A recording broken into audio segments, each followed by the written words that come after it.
Aita for telling my dad to never contact me again after he chose his wife's mom over me. Hi everyone.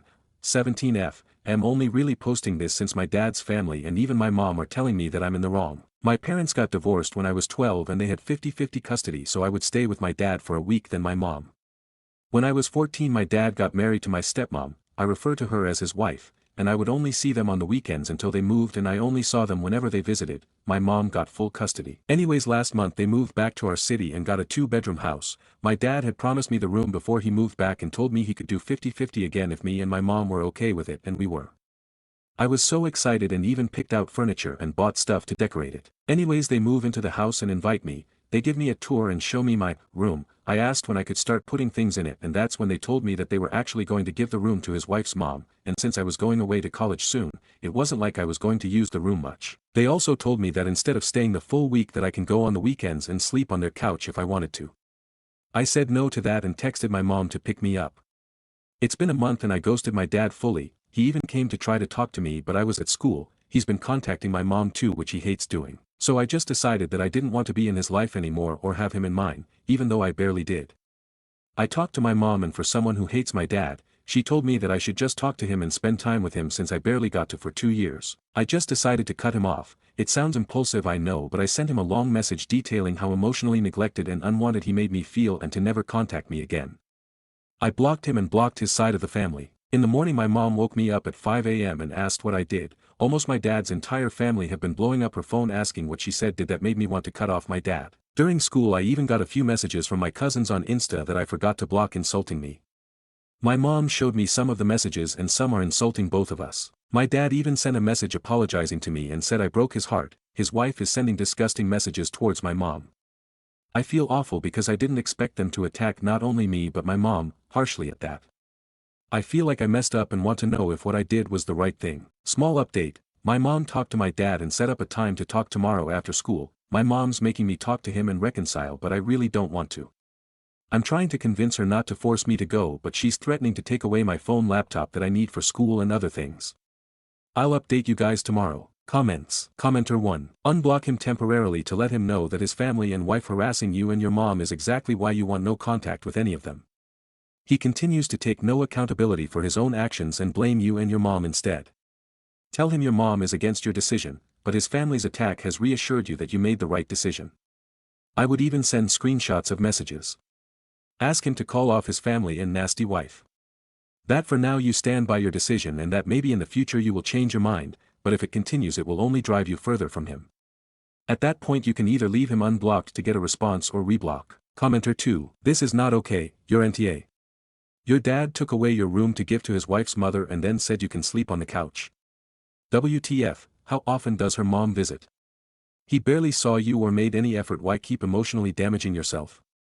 I'd tell his family, well, he chose his wife over me years ago, I guess I shouldn't be surprised he chose her mother over me too. I decided I don't deserve to be treated as an old sweater only useful when he needs me. Reply, yeah exactly, also from my knowledge not much. Her mom is wild and goes to Vegas a lot, basically lives there, and she's rarely home in her own house now, so like she won't be in the room much either unless she's back in town, to which probably a lot as she won't need to pay bills. Thank you so much. Update. Hi guys, right now I'm at a friend's house and going to stay the night.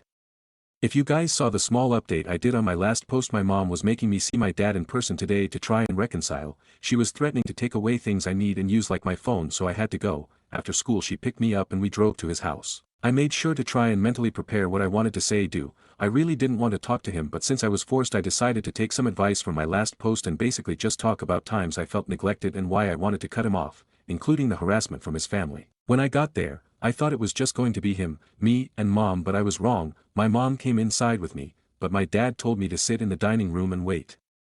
They stayed talking at the door and I went to the dining room. My dad's wife, who I'll just call Becca since it's close to her name, and her mom were sitting there. They told me to sit down while we wait for my dad. These women looked so angry at me and I felt uncomfortable. I sat and was on my phone and I could just feel and see them staring.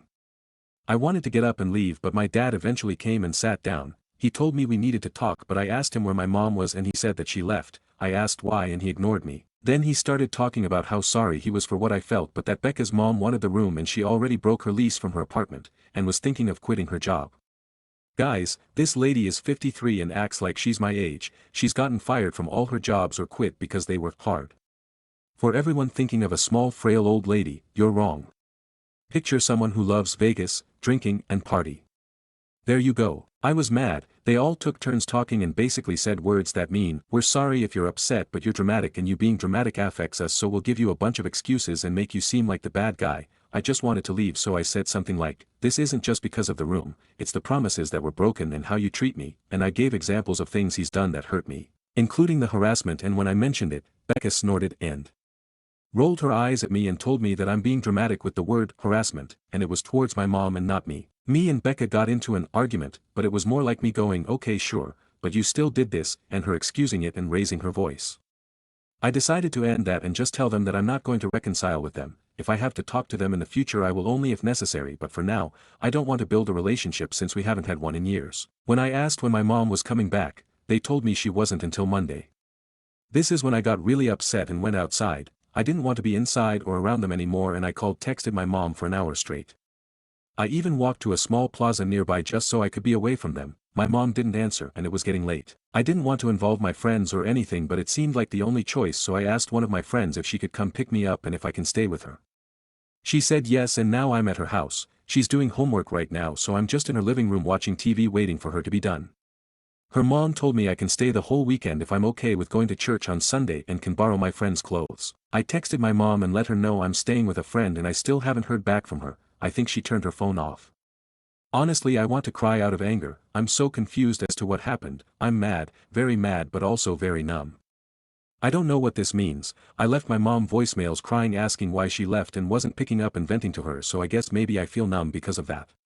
Who knows? I'll try to give you guys an update, but who knows what that will be. Comments. Commenter 1. This is such a depressing update. I didn't expect your mother to abandon you like this, but at least you have your friends. Can you maybe stay with them for a while? Commenter 2. Op. Not saying to leave your friend's house, but if either of your parents report you as a runaway, it can get your friend and their parents in trouble. Big legal jail time trouble. I helped a runaway friend whose parents were forcing him into drugs and beating him, but it wasn't them that got in trouble, it was me for keeping him safe.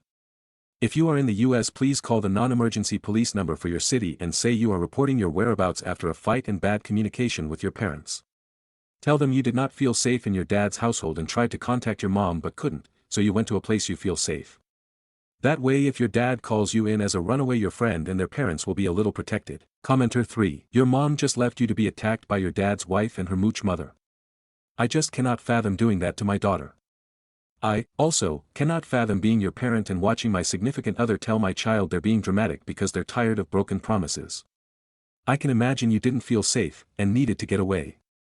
I'm glad you're staying at your friend's house. Your dad isn't worth your time because of his wife. Just let them be. I would imagine that your parents are trying to cut down on his support by getting you sometimes. I.e., your dad pays less, and your mom gets a break while you stay with your dad.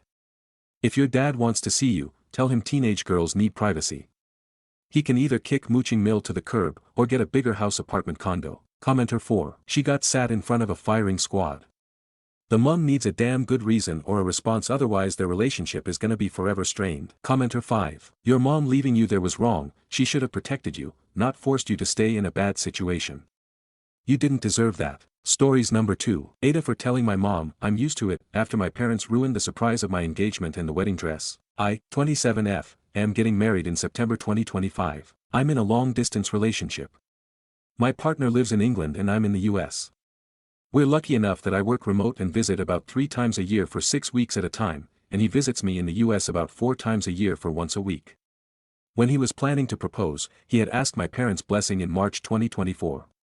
My parents had assumed that I would know when he was proposing, and my dad had told me in a conversation that following week he was proposing in December 2024. As you could imagine, I was upset.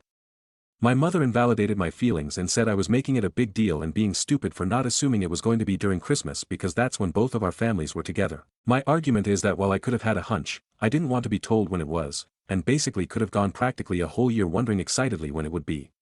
For all I know, he could have proposed before that, and Christmas we would have had an engagement party. Anyway, basically my dad apologized, but my mom has stood firm on saying I'm dramatic for being upset. Since then, more things have gone wrong, and has started to leave me just so sad about wedding planning. None of this has been a good experience and I've started to feel like it's a chore. Flash forward to today, my partner is visiting, just for 1 week, and we're all sitting on the couch in the living room. My mom randomly turns to me and goes, "Have you picked up your veil from the bridal store yet?" Right in front of him. And then my partner smiles and goes, "Oh, you're wearing a veil," and I just got super frustrated. There are only two surprises in a wedding, the engagement and the dress. And both of them have been handled so carelessly. So I turned to my mom and said, "Can you please not mention anything about the dress? Not the shoes, nothing. I don't want him knowing anything." She rolls her eyes, walks around, and about 10 minutes later gives a half-hearted apology just saying, "Sorry, OP." And I replied, "It's fine. I'm used to it at this point." And now she's gone back and locked herself in the room. So I guess, Aita for being upset. Edit. I know a lot of people are asking if this is like her. It isn't. She has already had one of her 4 daughters get married, I'm the second. She never ruined the engagement or the dress. And she seemed to care a whole lot more about her than she has me during this time. Second edit. Nowadays a lot of brides opt to wear veils, tiaras, sometimes hats, or embellishments, or nothing at all. I forgot to mention that my fiancé had told me he didn't want to know if I was wearing a veil or anything and wanted it all to be a surprise. Since he's very mild-tempered and sweet, he was surprised but was trying to be nice in his reaction because he knew I'd be upset. Update, Aita for telling my mom, "I'm used to it," after my parents ruined the surprise of my engagement and wedding dress. So for context, a lot of things have gone wrong since we have been in talks of getting engaged. Obviously my dad had told me about the engagement, but then other things went wrong like, my partner's sister causing drama the day before our engagement, the day of our engagement going horribly wrong to the point my partner told me he'd propose again, finding out last month that my partner's dad got remarried a year ago in secret, we didn't even know he was dating anyone, and him asking for a +1 for the wife no one had even heard of, while also telling my partner he's ridiculous for being upset because it isn't a big deal, and my best friend bailing on my bachelorette for someone else's. So it's safe to say that since December, it's been stressful. And those are only the bigger issues I mentioned. I know everyone was saying my mom should be on an info diet, she already was by her own choice. She hasn't asked or been part of anything by her own design and it's felt like she couldn't care less about the wedding. The only time she cared was when she found out we were only inviting 40 people and people she wanted there weren't invited, like her friends, who I barely see or know, and her brother and cousin, who I both haven't seen since I was 11. That's when she insisted on paying for them so they could come.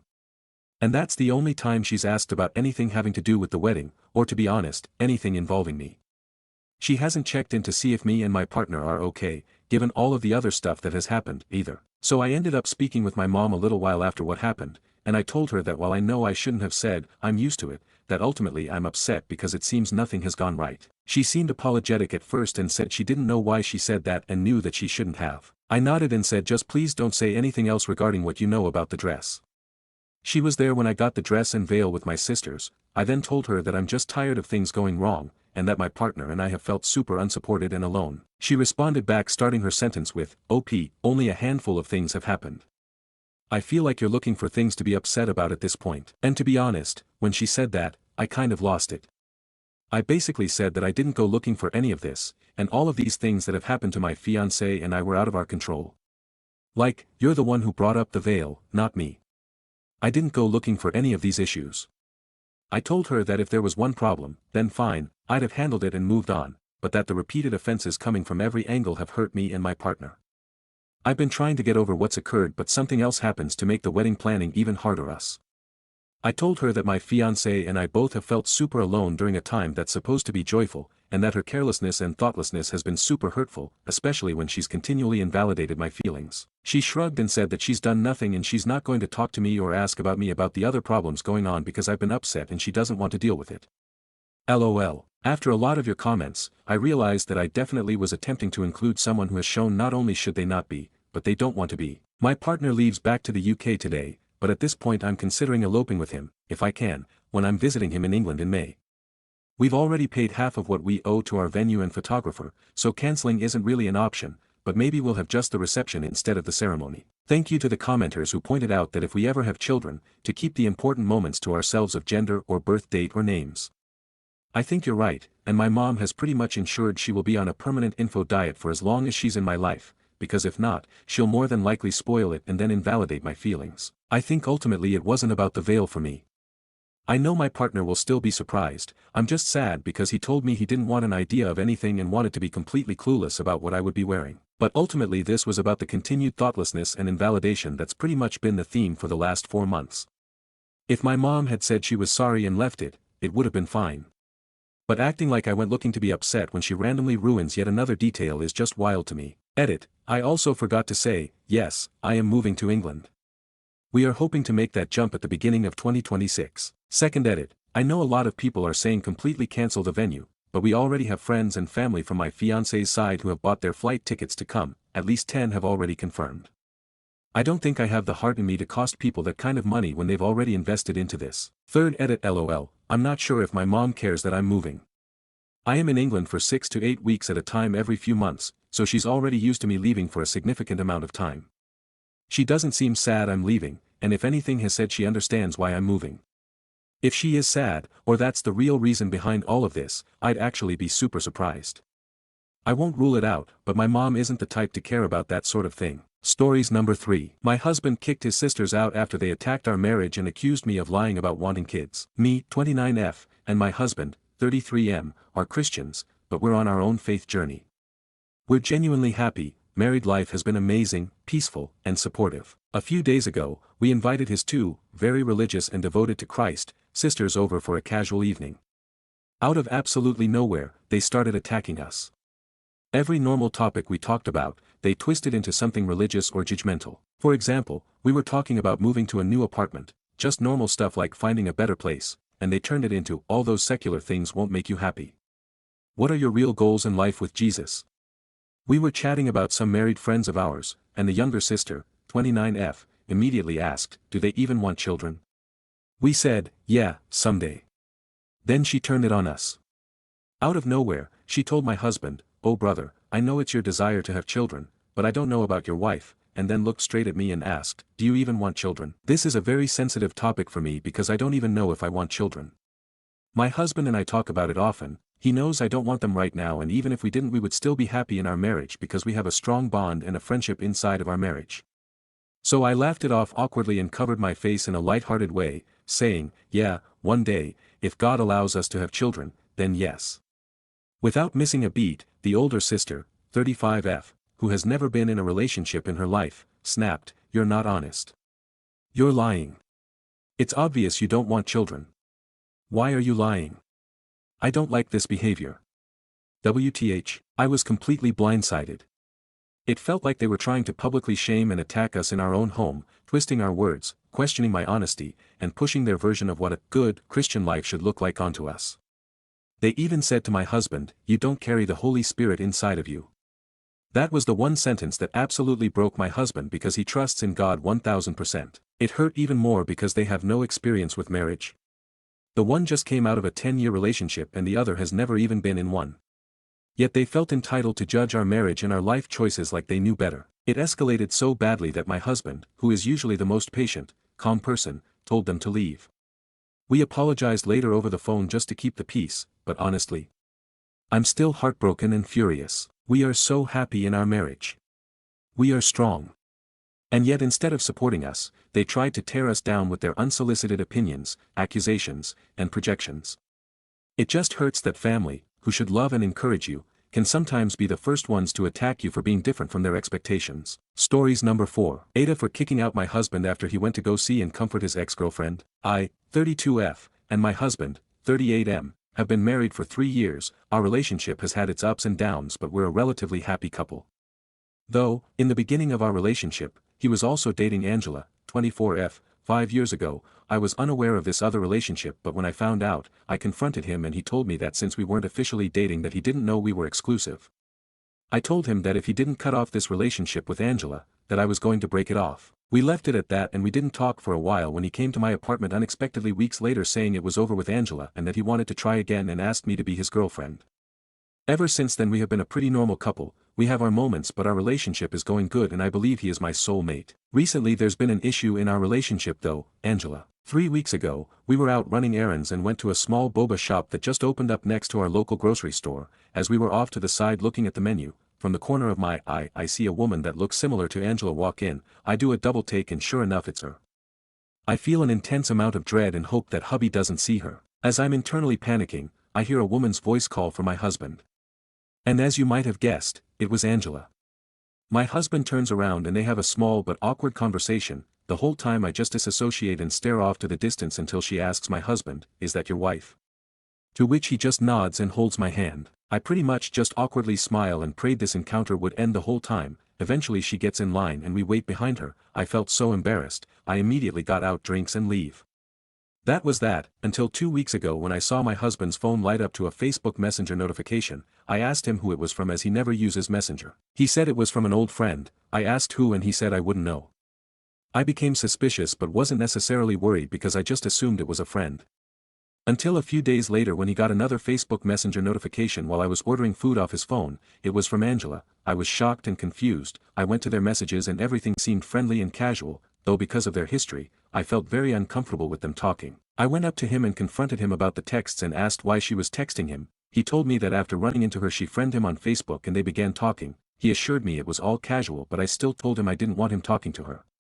He assured me he would stop. I told him to unfriend her, to which he hesitated to but eventually did. There was no issue or word from Angela until last night, to which from my knowledge she spammed messaged my husband, and even called him crying telling him that her mother was sick. I guess he knew her mother and felt sympathy towards her. Angela vented to him about how she had no one and she just needed someone to comfort her. She asked my husband if he could come and be there for her, to which he said yes. I had no idea he was doing this until I saw him putting his shoes on near the door. I asked him where he was going and he told me the story of Angela's mom and that she needed someone to be with her. I told him to not go, and we had a small argument. He was rushing out the door, so I blocked him in and said that if he was going to go see and comfort his ex-girlfriend, that he wasn't allowed back in. He scoffed and pushed past me. I watched as he left. I went back inside, poured a few drinks while I tried my hardest to not cry and blow up his phone. Eventually, 3 hours passed and he came back home. I sat on the couch during this and as he came in I told him that he wasn't allowed to sleep here. He was shocked, and we got into another argument and to cut it short, he told me he had nowhere to go, so I told him that maybe he should go to Angela as they seem to help each other a lot. He then left again and I haven't heard anything from him. I'm currently staying up and have had a few drinks. I decided to post this on Reddit as I feel like I might have overreacted and been in a hole. I just need advice on how to handle this whole situation as I'm barely able to process what to do. I'm sorry if this was long, I needed to vent. Edit. Hi everyone, goodness so many of you, thank you everyone for commenting and your support. I'm going to respond to some comments right now. Small update, I eventually went to sleep and sent a text that I was sick and wasn't coming into work today.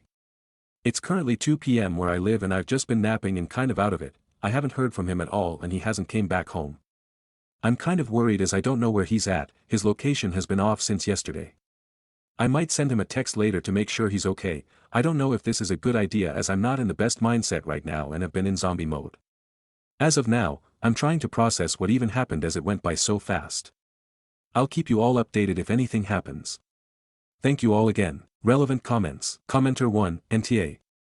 Girl, he really pulled the "she has no one else" card like that's your problem. That's an ex, not a charity case. The fact that he hesitated to unfriend her in the first place was already suspect, but running to her the second she calls. In the middle of the night? Nah. You didn't overreact, you just set a boundary, and he sprinted right past it like it was the finish line of a marathon. Stay strong, because he's acting real comfortable disrespecting you. Reply, thank you for your reassurance. I want to confide in some friends and family but I feel like they'd make me feel invalidated. I do feel bad for the girl if her mother is sick, but I'm upset that my husband was willing to go. I don't know the full details of the situation with her, as my husband was rushing, so I don't know if she has friends or any other family but I assume she does, so I don't understand why she went to my husband for comfort. What does OOP know about Angela when she discovered the fact of her husband dating her at the time? Reply, I honestly did not know much about this girl. I only knew he was dating her because he got tagged on an Instagram post of them together 5 years ago. I went on her account and there was nothing about age. I didn't fully stalk her but I did do enough to see that they were dating and to remember her face. Eventually that's when the confrontation happened. I never asked about her and I tried my hardest to not go look at her account. I have self-esteem issues and I didn't want to compare myself. It wasn't until around when we were engaged, I decided to ask him about the whole Angela situation, and that's when I found out about her age. Supposedly the way they met was that she went to his job and strikes up a conversation with him. She asked to go on a date. She lied to him and said she worked at the company and said she was 23. They went on dates and after 2 months she confessed her real age and that she didn't actually work there. She was 19 turning 20 and that she had actually found him by going on apps like LinkedIn to find guys with higher paying jobs. Commenter 2, NTA. You married a good man, but he was playing both of you at the beginning. Not a good start. I would normally say you are being controlling but this is an EX, not just a female friend, so, no. She should be talking to family or an ex that isn't married. Reply, thank you, and possibly, I haven't thought much about our past as it's best to not think about things you can't go back and change, but I'm slowly processing that might have been the case. I personally don't find myself too controlling. Some in the comments seem to think I am, but this was at night and he was meeting her at her home. She's also an ex, and not just an ex but a girl he was with the same time I was with him. Update 1. Hi everyone, it's been 8 days since I posted my original post, and I finally have an update for you all. I'm sorry it took long, but I've been sick. This is going to be long, so I apologize as I have to address a few things. I want to first say thank you to those that gave helpful and supportive comments, and to those that said I drove my husband straight to another woman's arms or I was hostile and controlling. First, if my husband was willing to go to another woman when in an argument with his wife, then is he really my husband? I mean, I have some standards to not marry an awful person. Second, to those that said I was controlling and hostile towards Angela, if you have a partner and are okay with them doing something like this, then that's something within your boundaries, not mine. I don't like having contact with exes or having my husband be in contact with his exes. Finally, the age gap. I explained the story of how they met and such on a comment, but to sum it up, she had originally lied about her age. I didn't know her age or anything about her until I was engaged. Okay, on to what happened. He eventually came home later than day. I was watching TV on the couch when he walked in. We looked at each other and didn't say anything. He went to our room, took a shower and fell asleep. I was still upset with him, so I avoided going to check up on him or even talk to him, so I waited in the living room kitchen until a few hours later when he woke up. I decided to make dinner. He came out, sat on the couch and we ate in silence before he asked if I wanted to talk. I said I did and he explained what happened. From what he told me, when we saw her at the boba shop, she had friended him on Facebook later that day. He didn't friend her back though and ignored it, and eventually a few days later she sent him a message request. This is when he handed me his phone to see the messages. To sum it up, she texted him a few times over a range of days without an answer, from pleasantries, updates about her life and finally a suicidal message. Now I don't know what is allowed to be said in this subreddit, but my husband did respond out of worry for another person, or so he claimed. They talked a lot about her addictions, self-harm and other very personal things relating to that. Through reading I did find out she had a boyfriend, and that he was actually 51 years old. My husband calmed her down and they stopped talking for a few days, when she reached out again and the same thing happened. This repeated again, where he wouldn't respond until she guilted him to. When I had found out and told him to block her, he actually didn't block her out of fear, but he didn't respond to her messages until that night. She actually sent very concerning messages beforehand and called him on Messenger. He answered and he said that she was wailing and screaming in pain. Now I don't want to say too much, but she had told him she attempted by taking a bunch of pills because of her mother, which is why he rushed to her. When he got there, he told me she was acting strangely and almost pretending to have done what she did. He tried to get her to the hospital, to which she refused. After pleading for a while, he was getting ready to call 911 when she confessed she didn't actually take any pills. He was confused and asked why she said she did. She couldn't give him a clear answer. My husband was going to leave when she begged him to let her explain again. She said her mom is the only person who cares about her, and that she needed somebody with her after she found out she was sick and that she had no one but my husband, and my husband wouldn't come otherwise if it wasn't urgent. My husband wasn't buying it, so he asked if her mom was even sick, to which she denied it but seemed to be lying. My husband then left. He told me he just stayed in his car for a while before coming back home, and that's when the confrontation happened. He said he was very tired and felt horrible, so he wasn't in the right headspace to explain right then and there. He also told me he didn't go back to Angela's but instead just stayed in his car, got food and pretty much wandered town until he got home later that day. After this, I felt very overwhelmed. I usually like to take time to myself to process things before making a decision or response, so I told him I needed time. I didn't interact with him until the next morning and told him I needed more time before talking to him again and was going to stay with my parents for a few days. And now we're here. A few days actually turned into a week because as soon as I got here, I got sick. So I haven't felt good enough to even drive back home, much less process or think much. I secretly don't even know how or what to do, like how do we just go back to normal?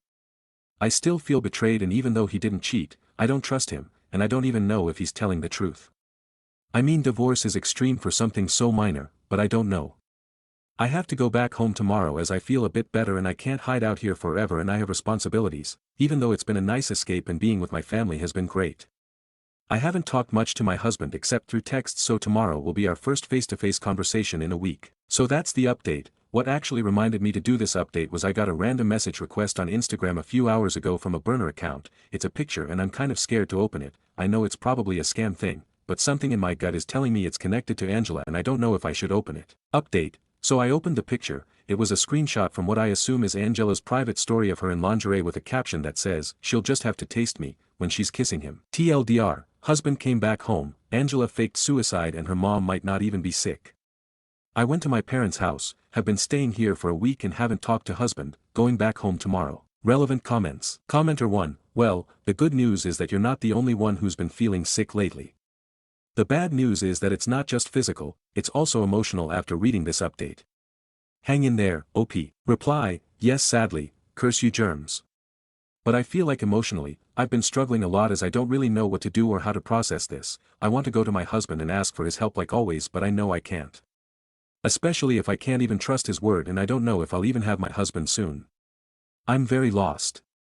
I'm dreading going back home and facing the music. Commenter 2, send him the picture and ask what that's all about. Reply, I saved the photo and I'm planning on doing so later tonight. I'm very anxious when it comes to this kind of stuff, so I'm trying to calm my nerves first. Commenter 3, he eventually came home later than day. I was watching TV on the couch when he walked in, we looked at each other and didn't say anything. He went to our room, took a shower and fell asleep. Is it normal for him to walk in the house and take a shower in the early afternoons, I guess based on your timeline? Reply, no it isn't, he usually showers at night but he hadn't the night prior, so I just assume he showered because of that. Update 2, hi everyone, it's been a while and I know an update has been overdue and I feel like I can finally now give you guys one.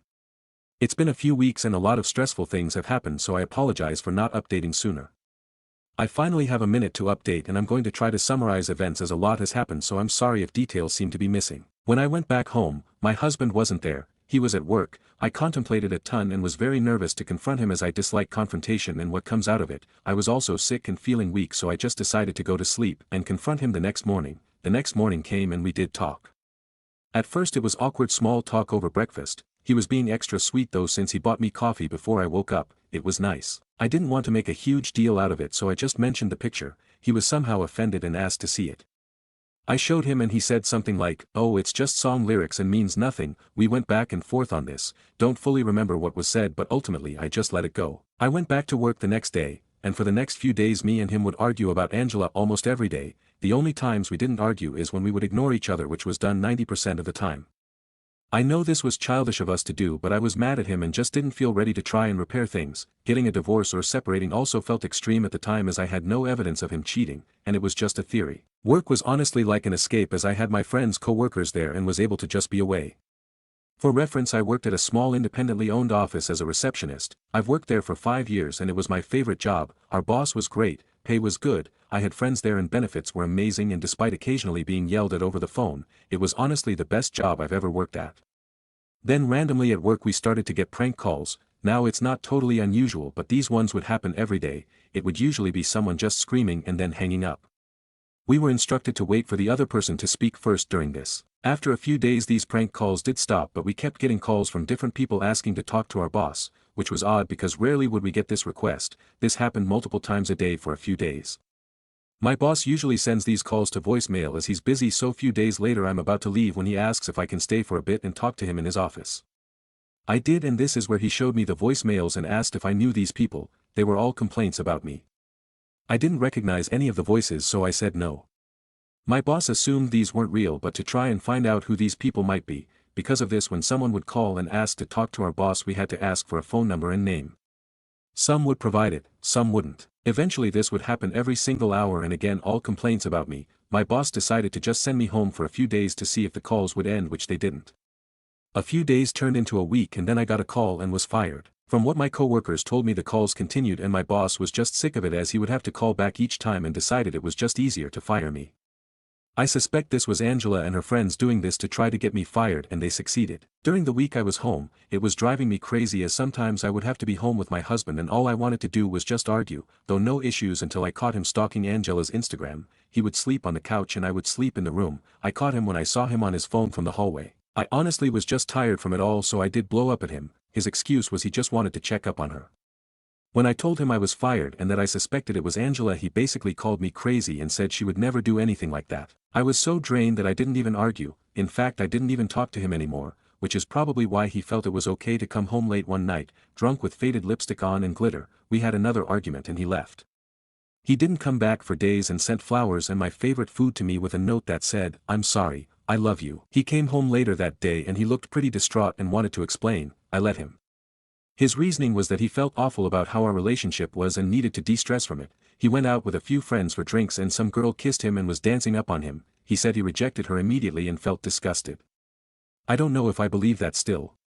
I asked about Angela and if he was still talking to her, to which he said no, but she did reach out a few times and he did see her once. I asked if they ever slept with each other and he said no, but she kissed him and he rejected her. I asked a whole bunch of other questions about our relationship and some of the answers did hurt. I told him I wanted to separate just for a little bit. He broke down crying and begged me not to leave him. I apologized and packed most of my things as he was on his knees next to me apologizing. I ignored him and left. For the last 2 weeks I've been at my parents' house. I finally told them what happened and they despise him. He's been up here almost daily trying to talk to me and my parents refuse to let him see me. My parents live in the next town over. He sent me food, flowers, gift cards, literally anything you can DoorDash, he sent. I've gotten spam calls and messages from him, and I've blocked him. Yet he's gotten his family and some of my distant relatives to do the same. Honestly, I'm tired of him and have begged him to stop trying to contact me. Obviously hasn't worked much. For my next moves I am thinking of divorce, but I'm just not ready yet. None of this feels real. I just need to take time and heal a little before making that decision. I have a feeling divorce is going to be hard, so I just can't handle that yet, or another option is therapy and try to reconcile. I'm currently trying to find a job in my parents' town, and I plan to stay here for a while until I'm able to move on fully. Also, I know I didn't talk about her much, but as for Angela, I have no idea if he's talking to her still or anything about her, and I want to keep it that way. I don't think there is going to be another update since our relationship is pretty much over. Thank you to those who checked up on me and commented advice. I'm forever grateful. Top comments. Commenter 1. With all this drama and mental anguish, and if you don't have kids, divorce sounds like the best thing for you. The trust is broken and it will truly never be back. Commenter 2. You're better off without him and his crazy ex-girlfriend, OP. Ask your boss if you can't get a list of the numbers that called in and left messages about you. You'll likely be able to trace them back to Angela. Explain to him you were being stalked. You may have a case for wrongful termination and I highly suggest you talk to a lawyer. File a police report about what she did. Commenter 3. OP, go to a lawyer. The time to develop self-respect was months ago, but you can start now. Don't talk to him. Don't respond. Document everything and make it very clear you aren't coming back. Commenter 4. Honestly, OP, leave him. If he's stalking her page, he talking to her or wants to. You got fired from your job and it sounds like he doesn't care at all. 5 years is a long-ass time. I wouldn't dare deal with a man like that disrespects you. You literally told him no multiple times and still saw her. Do yourself a favor and leave. You will be happier.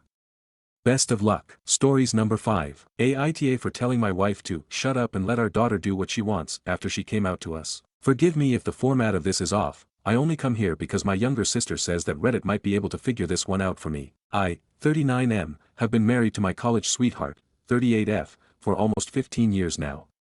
We have a daughter, 15F, whom I have been extremely close with since she was very little.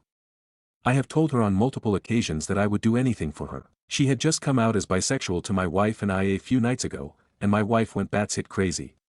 She started cursing her out, telling her how much of a disappointment she was to her, how embarrassing it is to have a F for a child, and how she'd disown her out if she ever brought a girl home. This was extremely infuriating to me, but honestly, more shocking than anything.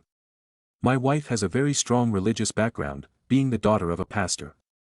But I didn't expect her to just go completely ape shit on our daughter. I was only expecting a little stern talking to, but not that extreme. I have similar beliefs to my wife, but they're not so strong to the point where I would disown my own child because of them. I don't have the best relationship with my parents because when I was my daughter's age, I got into some legal trouble from simply hanging out with the wrong people. I spent 9 months in a juvenile detention center and was sent to live with my grandparents because my parents didn't want anything to do with me. That sent me into a deep and dark spiral of depression and feelings of being unworthy, so I vowed to myself that if I have children, I would never walk out on them no matter what they do. I fully support all of my children in everything they do, and do my best to guide and direct them based on my own personal experiences. I spoke with my wife about it and asked if she thinks she could have handled that differently, to which she replied, if it gets the message across that she's going to hell if she wants to sleep with a girl, then no. She then goes on to say that, no daughter or child of mine is gonna grow up into a F and embarrass her entire family. This only pissed me off more, and here is where I might end up being an AH. I told her to shut the hell up and let our daughter do what she wants to do. My wife then started screaming at me and practically blaming me for raising a sinful little bee asterisk asterisk asterisk asterisk, and because she takes after her father. And that she wouldn't hesitate to file for divorce if I supported my daughter's lifestyle. I dared her to, and now I haven't spoken with her for the past few days. So now I'm debating if this marriage has run its course on this one argument alone. I love my wife, but I most certainly won't choose her over my daughter in this situation, so I'll leave it up to Reddit. Am I being the here for taking my daughter's side and telling my wife to shut the hell up about it? Edit. I just want to add this here for some context to a bunch of the comments that I've read. Yes, I share beliefs in the fact that homosexuality is a sin, but there are so many other things that are sin too. Lying, stealing, cheating, sex before marriage. My daughter was conceived to sex before marriage, having a child out of wedlock. My daughter was born a few months before our wedding. I don't think that one sin outweighs the other. But I'm just calling a spade a spade. Sin equals sin. But because I'm no saint, I'm no perfect person by no means. I've made mistakes, I've done wrong, and will continue to do wrong for as long as I live. I will continue to sin and fall short no matter how hard I try not to. I'm not going to be a hypocrite and disown my daughter just because she's done wrong. Because at the end of the day, I'm no better than her. Also, I wholeheartedly believe that homosexuality is not a choice. People don't wake up one day and suddenly decide to be attracted to the same gender. My daughter didn't choose to like girls no more than I chose to be white. She likes what she likes and there is absolutely no fault in that. I did in fact speak with my daughter and as you can imagine, she was distraught and in disbelief. There was definitely some guilt on my end for not stepping in sooner and speaking on her behalf, to which I apologized for.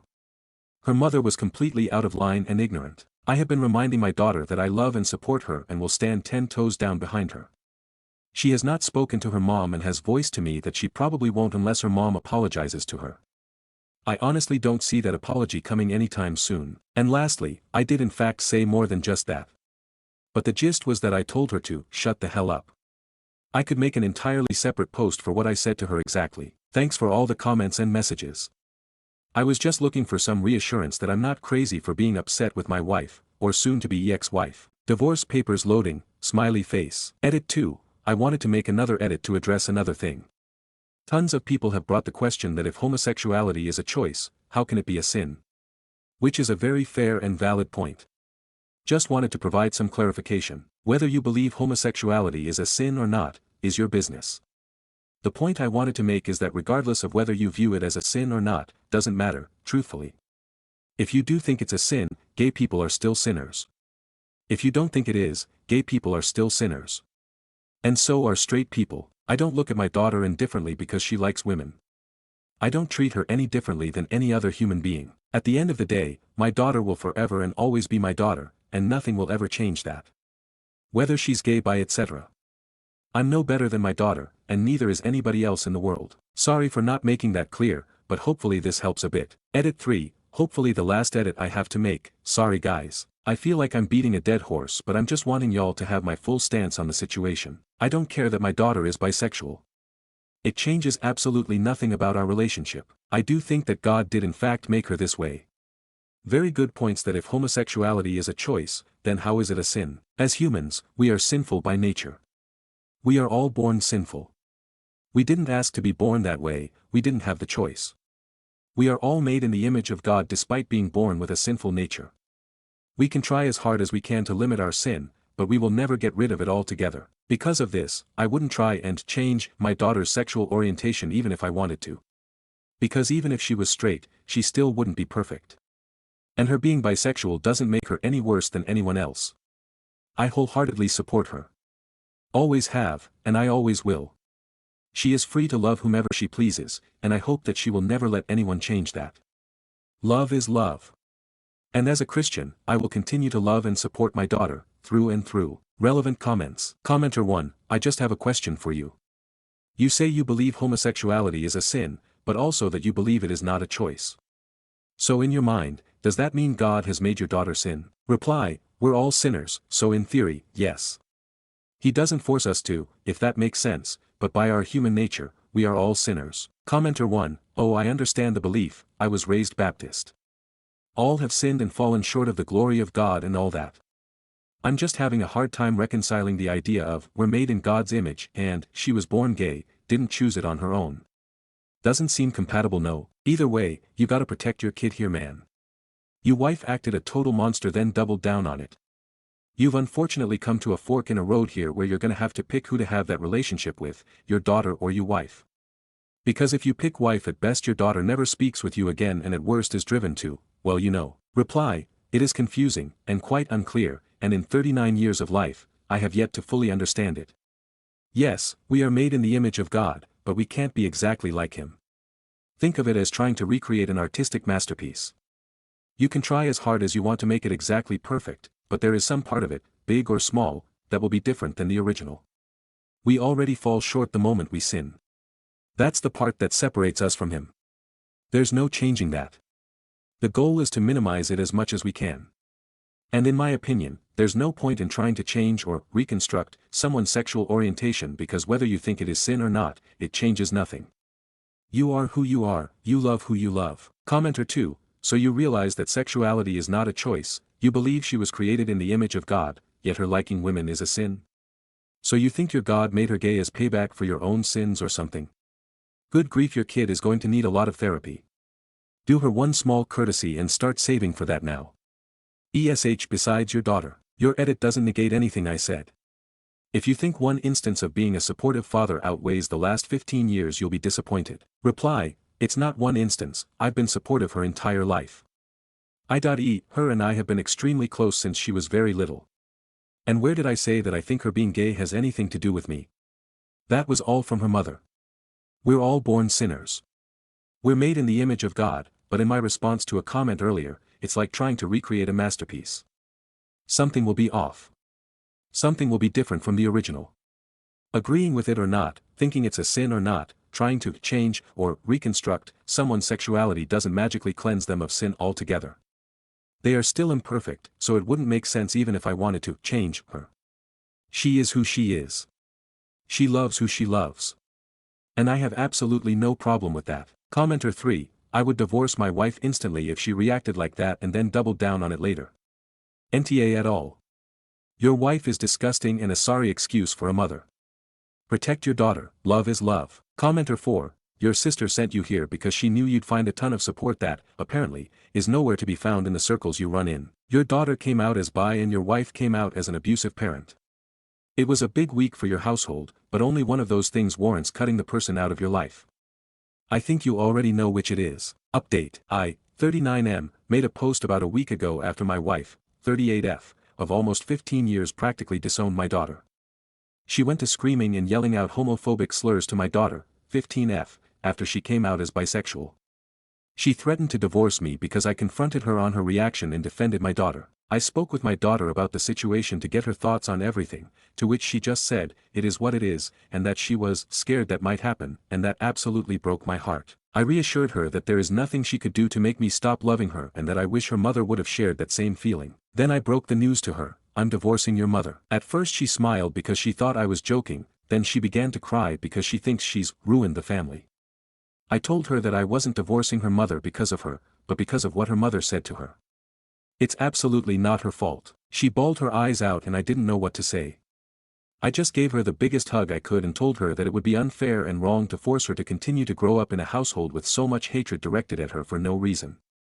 I see people of the LGBTQ+ community ridiculed daily in the world, and I'll be damned if I let it happen to her in her own house. That's unhealthy mentally and emotionally. I contacted my lawyer about the situation, and within days, my wife was served with divorce papers. She calls me immediately after and yells at me for defending AF*********, and choosing MY, not our, daughter over the only thing I've ever done right in my life, her. I was disgusted to say the least, but I felt really good about everything now. Everything was crystal clear. My wife of 15 years has shown me her true colors. I did in fact marry the devil. I have a long list of regrets in my life, and not seeing her for who she truly is sooner is definitely one of them. Relevant comments. Commenter 1, while I'm glad you chose to defend your daughter, I really hope you'll reevaluate your homosexuality is a sin stance from your last post. You may have handled things differently than your wife, but holding that view still puts you squarely in her camp. Is that what you want? Reply, thank you. A lot of people have been saying to reevaluate my stance on homosexuality, which I have. Quite frankly, it doesn't matter. I don't have a straight daughter. I don't have a gay or bisexual daughter.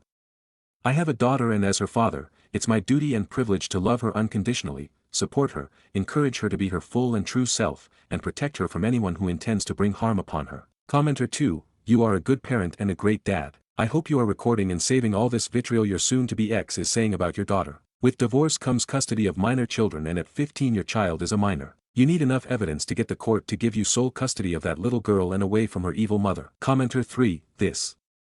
Do everything you can to show the court why the mom is an unfit parent. Otherwise, mom could try to get custody just to make both you and your daughter miserable, and you won't be able to be present in her house to put a stop to it. Your soon-to-be ex is a tremendous ass nodule on the rump of society. Our children are given to us to love and protect, unconditionally. People like her sicken me. Commenter 4, you're an awesome father and an awesome human being. Stories number 6. Sister wanted to book a hotel room through third party. I said no.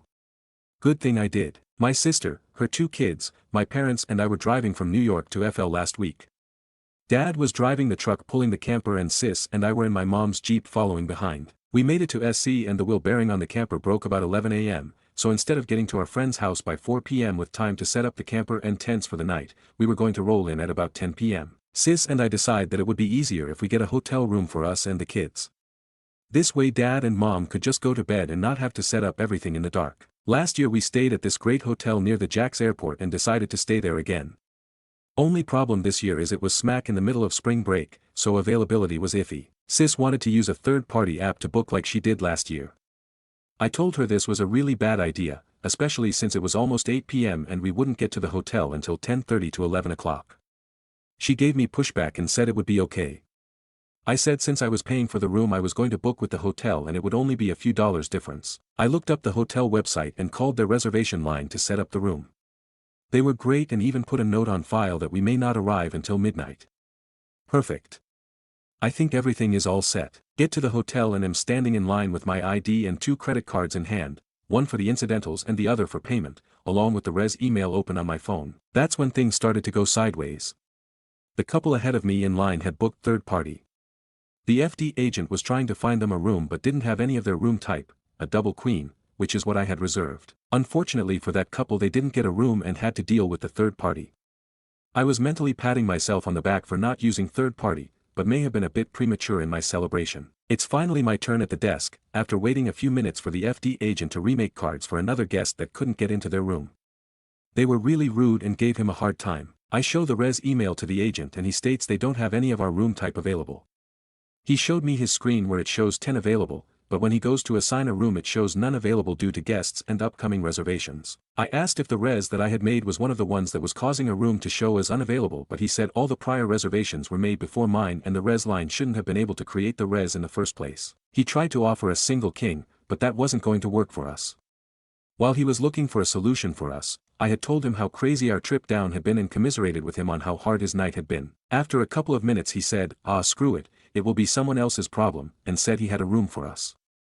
He even managed to find one on the ground floor for us. This was a combo hotel-motel and the entrance to our room was on the outside, that I had requested, although when he said he was having an issue finding a room I told him I would take any room he had. Then he asked for payment, and I think a lot of people had given him grief that day because he was kinda apologetic when he said that even though I had given my CC number to the res line it didn't apply the payment. I let him know that was what I expected and that I had a separate card for incidentals before he even said anything about the deposit. He looked a bit shell-shocked at that point and I got a laugh out of him when I said that every other hotel I had stayed at always asked for a deposit and photo ID. We finished up and headed out to our room. My sis had looked really worried while we were in line when the first couple was told there was no room at the inn even with a res through the third party. She was asking me if we were going to get a room. She was starting to get upset when he was telling us he couldn't find a room, but I told her to let me handle it and to keep quiet. She is the type to get upset and yell. I just kept my cool and I knew it wasn't the FD agent's fault and he was doing everything he could. I get the feeling he decided to check us in because I was so understanding and didn't get mad. The next morning when I went to check out I let the manager know how great he handled everything and how he kept his cool with a lobby full of people that weren't exactly being polite. Turns out he had only been there about a month and it was his first week alone on second shift. I let her know what a great agent he was and hope she passed it along to him. He really made the end to a really crappy day a lot better. The icing on the cake is when I got to tell my sis, I told you so, when we finally got settled into our room. She said she never had a problem in the past booking third party. I pointed out that we wouldn't have gotten a room there tonight if we had used third party and got to hear the best words from her. You were right. Sometimes Big Sis does know what she is talking about. Stories number 7. Aita for refusing to babysit my sister's kids when she had an important work dinner. I, 24F, am currently working full-time while taking night classes for my master's degree. My schedule is packed. My sister, 30F, has 2 kids, 4 and 6, and constantly asks me to babysit last minute. Like, I've helped her out at least 15 times in the past 3 months alone. Sometimes with literally 2 hours notice. I've missed study groups, rescheduled meetings, and even called out sick once to help her. I love my niece and nephew, but OMG, it's getting ridiculous. Yesterday, she texted me at 4 p.m. asking if I could watch the kids from 6 to 11 p.m. because her regular sitter canceled. I had a huge exam the next morning worth 40% of my grade that I needed to study for. I told her I couldn't this time and suggested she try the babysitting app one showed her before.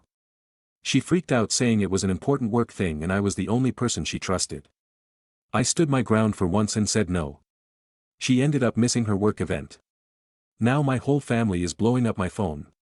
Apparently this work thing was actually a dinner with her boss where they were discussing a promotion. My parents are saying I'm selfish and should have just studied earlier, as if grad school works that way, lol. My sister is giving me the silent treatment and posted a vague FB status about people who don't value family.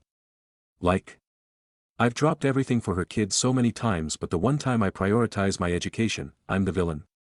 I feel bad about the promotion thing, but also feel like I'm becoming her default childcare without any consideration for my life. Aita for refusing to be her emergency babysitter this one time. Stories number 8. AIO for demanding my father pay for the replacement of my Invisalign that he threw away purposely. My father has a habit of throwing other people's things away without asking. Few examples. One day I brought a kebab for lunch but didn't finish it and planned to have the other half of it for dinner. I put it in the fridge at 12 p.m., by 7 p.m. that night I came down and it was gone.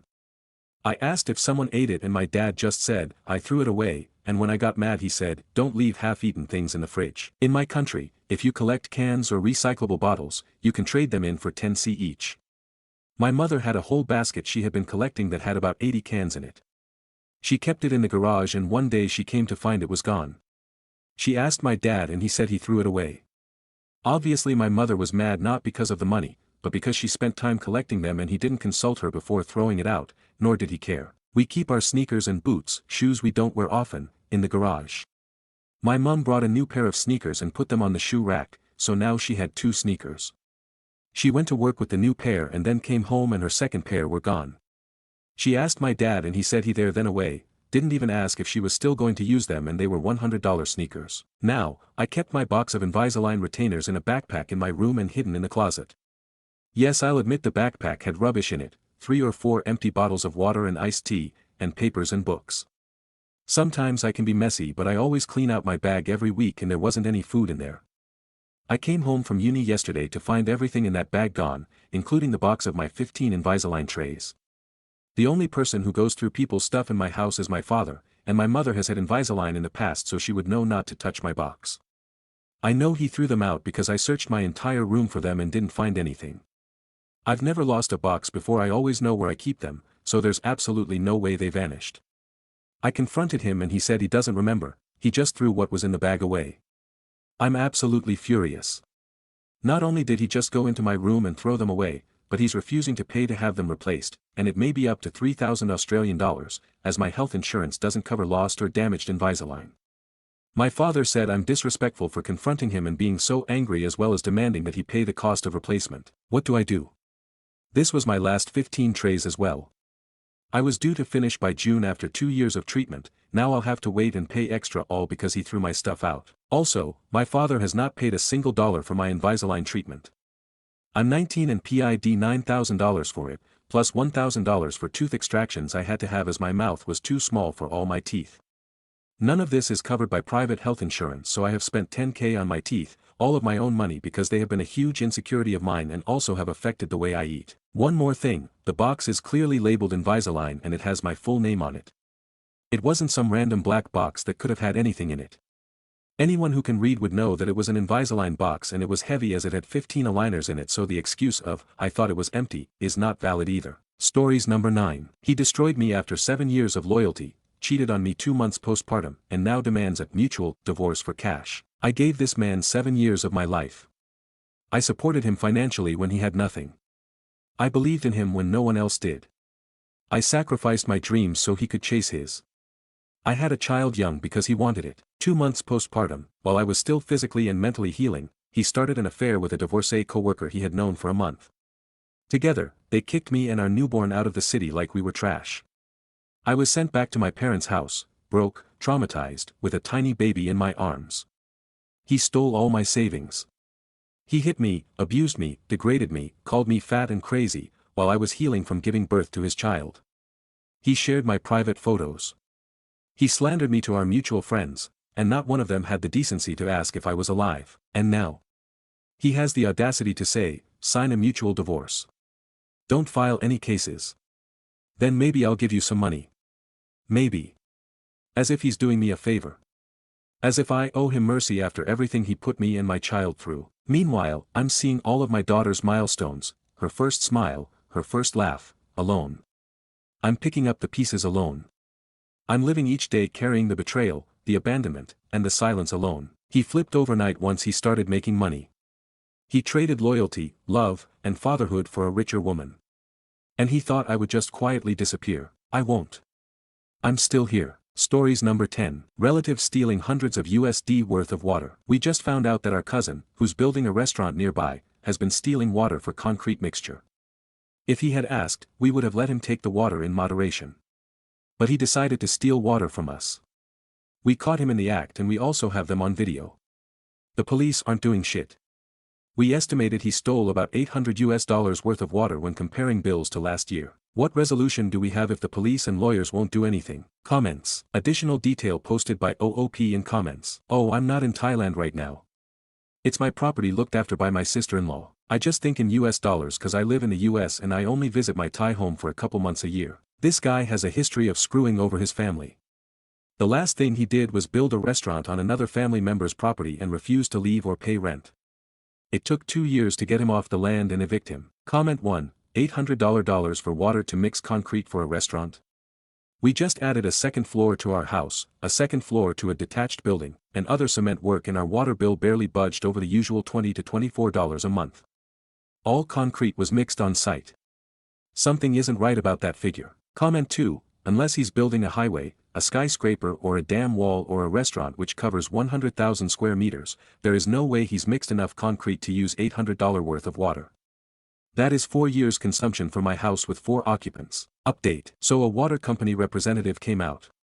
As soon as the neighbors saw the water guy, they came out of the woodwork and stood right next to him, making him nervous. He said that our meter had been tampered with and suggested to rework our property so that our meter would be close to the house. One of the neighbors said we didn't have to do it.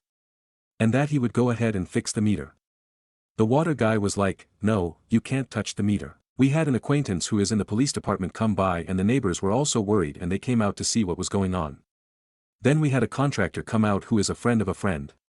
2 of our neighbors who are watching were quite upset by this whole investigation. Feels like multiple people were stealing water from us. We think we've been supplying and paying for water to the entire village. We think this has been going on for years. Normally my father-in-law would be looking at the bills and would just pay them without care. But he just died and now we're paying the bills, so we got to thinking. What other things are they stealing? We definitely noticed our power lines have had some handiwork done to them. It's Thailand, right? So who's to know what's happening in those giant power line nests? The contractor confirmed our suspicions and we have more evidence. We've come to the conclusion the entire village has been stealing water and power from for years. And it just so happened that we caught it, because someone got greedy. So we have a lawyer who will take the case and he loves the video and the pictures of the power lines going to other people's houses. The issue now is, what do we do? We're going to ask each house for reparations. And if they don't want to pay we have 2 options. Sue. Or we tell all of our friends and relatives about the thieves. After everything that's being said, conversations are still going on. And we're still learning more and more every time we get someone out to look at the utilities. The whole thing is a mess. And I'm hoping we can straighten things out without someone getting crazy. Crazy happens. If anything fun or interesting happens, I'll let you guys know. Comments. Additional details in comments by OOP. After factoring this has been going on for years. $800 plus $100 over 2 years, including electricity. $900. Wife says bill, prior to this, was 500 baht and no one noticed until the spike. My wife will never sell. Yet. Comment 1, my first reaction after having lived in a small country town is, this sounds really dangerous. Comment 2, I'd make sure that no one is stealing water and power from now on. But I'd suggest you to not sue and go after them. Because crazy things can happen if you do and is not advisable if you want to keep living there. Take it from the guy who has lost millions of baht due to relatives stealing resources. Comment 3, $1,000 is one enormous utility bill, but not a huge amount for most Westerners in the grand scheme of things. Thais and face can get weird. The fault is often not with the thief liar, but with the person who points out these things happened. If you prefer not to move, it might be in your best interest to swallow the loss. Just cut them off, and that's it. How many people have been stealing from you? A feud with one neighbor is bad enough, with 5 means you'll find it hard to have a good time in the village. Comment 4, I wouldn't make unnecessary drama. Losing face is a stain not easily forgotten. I would start talking about bad spirits putting the blame on ghosts. Contact the temple and have a house blessing exorcist ceremony. Cap it off with a party with free food and drinks. Your money is gone and the neighbors can't be made to pay, so best thing to do is start handing out lemonade. Good luck. Comment 5, this guy understands Thailand. Turn it around on them and make them feel bad. Comment 6, our neighbor in Thailand was stealing electricity. She's also very wealthy and owns a hotel, so being rich or poor has nothing to do with your moral or ethical conduct. Some people just take advantage of the situation they're in because they were raised to be selfish to get ahead. Comment 7, as others have mentioned. Don't sue. Just cut off the water and power to the thieves and then play dumb about the whole thing. You make noise about this and you will have a bad time, guaranteed. Be diligent about the utilities from now on to make sure they don't try to tap in again. Absolutely, do not, under any circumstances, sue anyone in the village. That will not end well and you wouldn't get anything anyway. Stories number 11. Aita for telling my brother's wife to stop whining about how is not fair that I gave the family the first grandkids. Hello everyone, me, 29F, and my husband, 30M, are expecting twins. I'm pretty close to my husband's family, while I'm not so close with my family. My mom always wanted 3 boys, but she had me after my 2 brothers, N30M and T32M. Sometimes I talk to N, because he and my husband like to frequent the same gym, so they sometimes talk at the gym. My older brother isn't the best. He bullied me when I was a kid because of my asthma and the fact that I am on the spectrum. I didn't invite him or his wife to my wedding because of how he treated me while I grew up. My mom said she wouldn't come, but my dad told her to stop playing favorites and she stayed quiet during the wedding. Now, my brother's wife always wants to be the center of attention. She was always saying how she and my brother was the first ones to get married and she wanted to have a baby when they went to their honeymoon so their baby could be the first grandkid. Well, she still isn't pregnant and has been 4 years. Recently I found out me and hubby are expecting twins. This will be the first set of twins and grandkids in the family and she went ballistic. She yelled, screamed, throwed things, told me that I am selfish for not waiting for her to have a baby and that everything should be about her, not the unwanted girl. She screamed that I took her chance of being the first girl of the family and other crazy things. I told her to shut up and stop acting like she was special, because she was not, and that is not my fault that she still isn't pregnant. She called my husband some slurs because he is black and I just punched her right on the face. My dad and husband took me away from her and she started to cry saying I don't deserve kids. My mom told me that I should have been the bigger person and ignored her, but how could I ignore her when she called my husband a racist slur? T is saying that he will press charges on me for attacking his wife and that I'll lose custody of my kids. I'm afraid of losing my babies because of that. I'm not a violent person. I don't know what got into me to hit her, but husband said I was a baddie and I'm not at fault, but I'm still doubting myself. Stories number 12. Wipta for not forgiving my husband for cheating on me with his ex-wife. I'm honestly a mess and I don't know what to do, so any advice would be appreciated. I, 27M, and my husband, 37M, have been married for 3 years, dating for 6. He has an ex-wife, 37F, which he divorced a year before we met. We have a son, 7M, who was adopted after we got married and who I love as my own child, because he is. I know my husband, Peter, fake name, is bisexual. I have no problem with it and I had no problem with his ex-wife, Allison, also fake name. I did have a problem with his family as they're a bit homophobic and are always telling Peter he should get back together with Allison. Well, 2 weeks ago, we were at his family's town because it was my son, Jack's, fake name, birthday and we wanted to spend it as family. My mother-in-law decided it would be a good idea to invite Allison, so she arrived in the middle of the party. I didn't want to ruin Jack's birthday so I stayed quiet. I spent all my time with Jack, playing with him and his cousins at his request. When it was time to cut the cake, I noticed Allison and Peter weren't there, so I went inside and looked for them around the house. I found them in Peter's old bedroom taking their clothes off. I stood there in shock for a moment, but then I left and went back to celebrating Jack's birthday. Part of me wanted to scream and cry, but I also was in shock and I refused to make Jack's birthday about me. We cut the cake and opened the presents. People were already leaving when Allison and Peter came back. Peter took me aside and started saying that I shouldn't have cut the cake without him present and it was disrespectful. I stared at him and just said, "I'm sorry, I just thought you'd be too busy getting into your ex-wife's pants." He got quiet, so I took Jack and left the house to go back to the hotel. Once I put Jack in bed and made sure he was asleep, I locked myself in the bathroom and broke down. I called a friend and he tried his best to console me. I only calmed down in the morning when I took Jack for breakfast because I didn't want him to see me like that.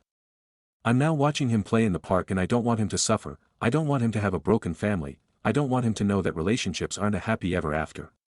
Peter has been calling and texting, apologizing for everything, and I'm tempted to forgive him. I'm tempted to just have my family back, and all my friends are saying that it was just a mistake, that he was vulnerable and Allison is his ex-wife. So what am I supposed to do now?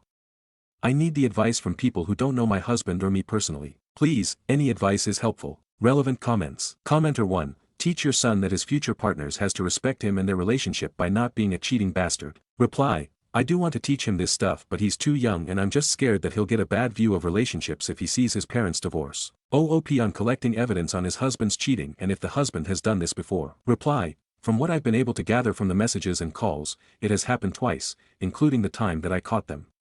I hadn't thought about STIs, so thank you, I'll get tested. OOP responds to multiple comments about his husband not respecting him and the cheating wasn't the first time. Reply, it's not, I found out it's the second time, but I don't want my son to know what happened.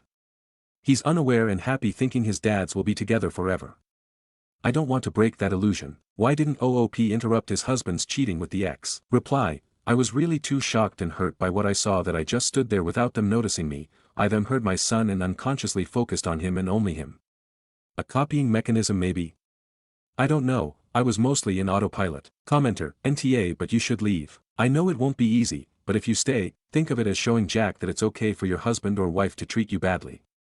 If you want him to know about happily ever after, you need to show him that it's okay to not settle and you work hard for your goals no matter what they are, and work towards them with kindness, honesty, and integrity. Kids are far more impressionable than we give credit for, and as someone who has known so many families where the person being hurt hasn't walked away, that hurt spreads until it damages everyone. Relating to just yourself here, there is a huge safety factor.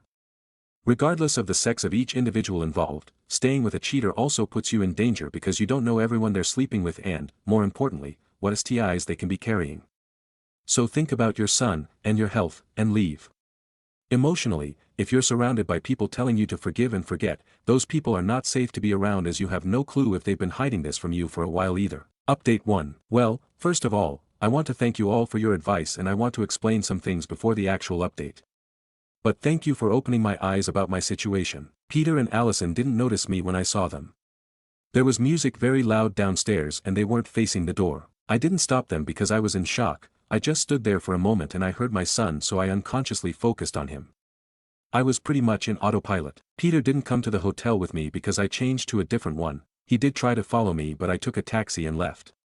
As far as I know, he's staying with his parents and Allison left. We met when I was 20 and he was 30, we started as friends, and we ended up dating. Yes, we're both men and no, I didn't feel manipulated or groomed by him. Those were the most asked things and I did answer some comments, not all. Now on to the update. I did as some of you said and took some tests to discard any STIs or STDs, the results are coming back in a few days, and I will take another one in 3 weeks to be sure. My son is having a sleepover with a friend and I decided to speak with my husband. He came by our house after a few minutes. I texted him, he asked about Jack and I told him where he was, then we sat on the couch and started talking. I started crying after a few minutes and he followed after. I asked some simple questions, when? Why? How many times? Among others, and this is what I could figure out by all the things he said. It happened for the first time when he visited his parents alone 2 years ago. They invited her, they both got drunk, he was feeling lonely as I had been more attention to Jack since we adopted him, and they slept together. Nothing happened again until our son's birthday party. He said his mother pressured him a bit and he caved in. I don't believe he did it for that reason, but I don't know. He said he doesn't love her and I believe him, but it doesn't negate the fact of what he did. After talking for a while, I told him that I wanted a divorce. He started sobbing and begging for another chance, but I told him that I can't give him another chance because I wouldn't be able to trust him again and I don't want that in a relationship. He kept crying and begging for another 30 minutes until I told him that we have to think about Jack and his well-being, that we could stay friends DS and co-parent him. He got mad, really mad. He started yelling that it was all Jack's fault, that we shouldn't have adopted him, that he's the one who's getting between us. I was crying and really scared. I had never seen him this angry. He hit the table and stormed out of the house. I called the house where Jack is staying at and told them if Peter shows up there, they can't open the door. After the little episode, I was scared that Peter would try to hurt Jack.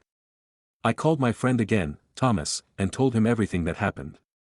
He came by and is staying with me until I'm better. Right now, I'm trying to figure out what to do and how to go on with the divorce. Comments. Commenter, you are absolutely not wrong for not forgiving your husband.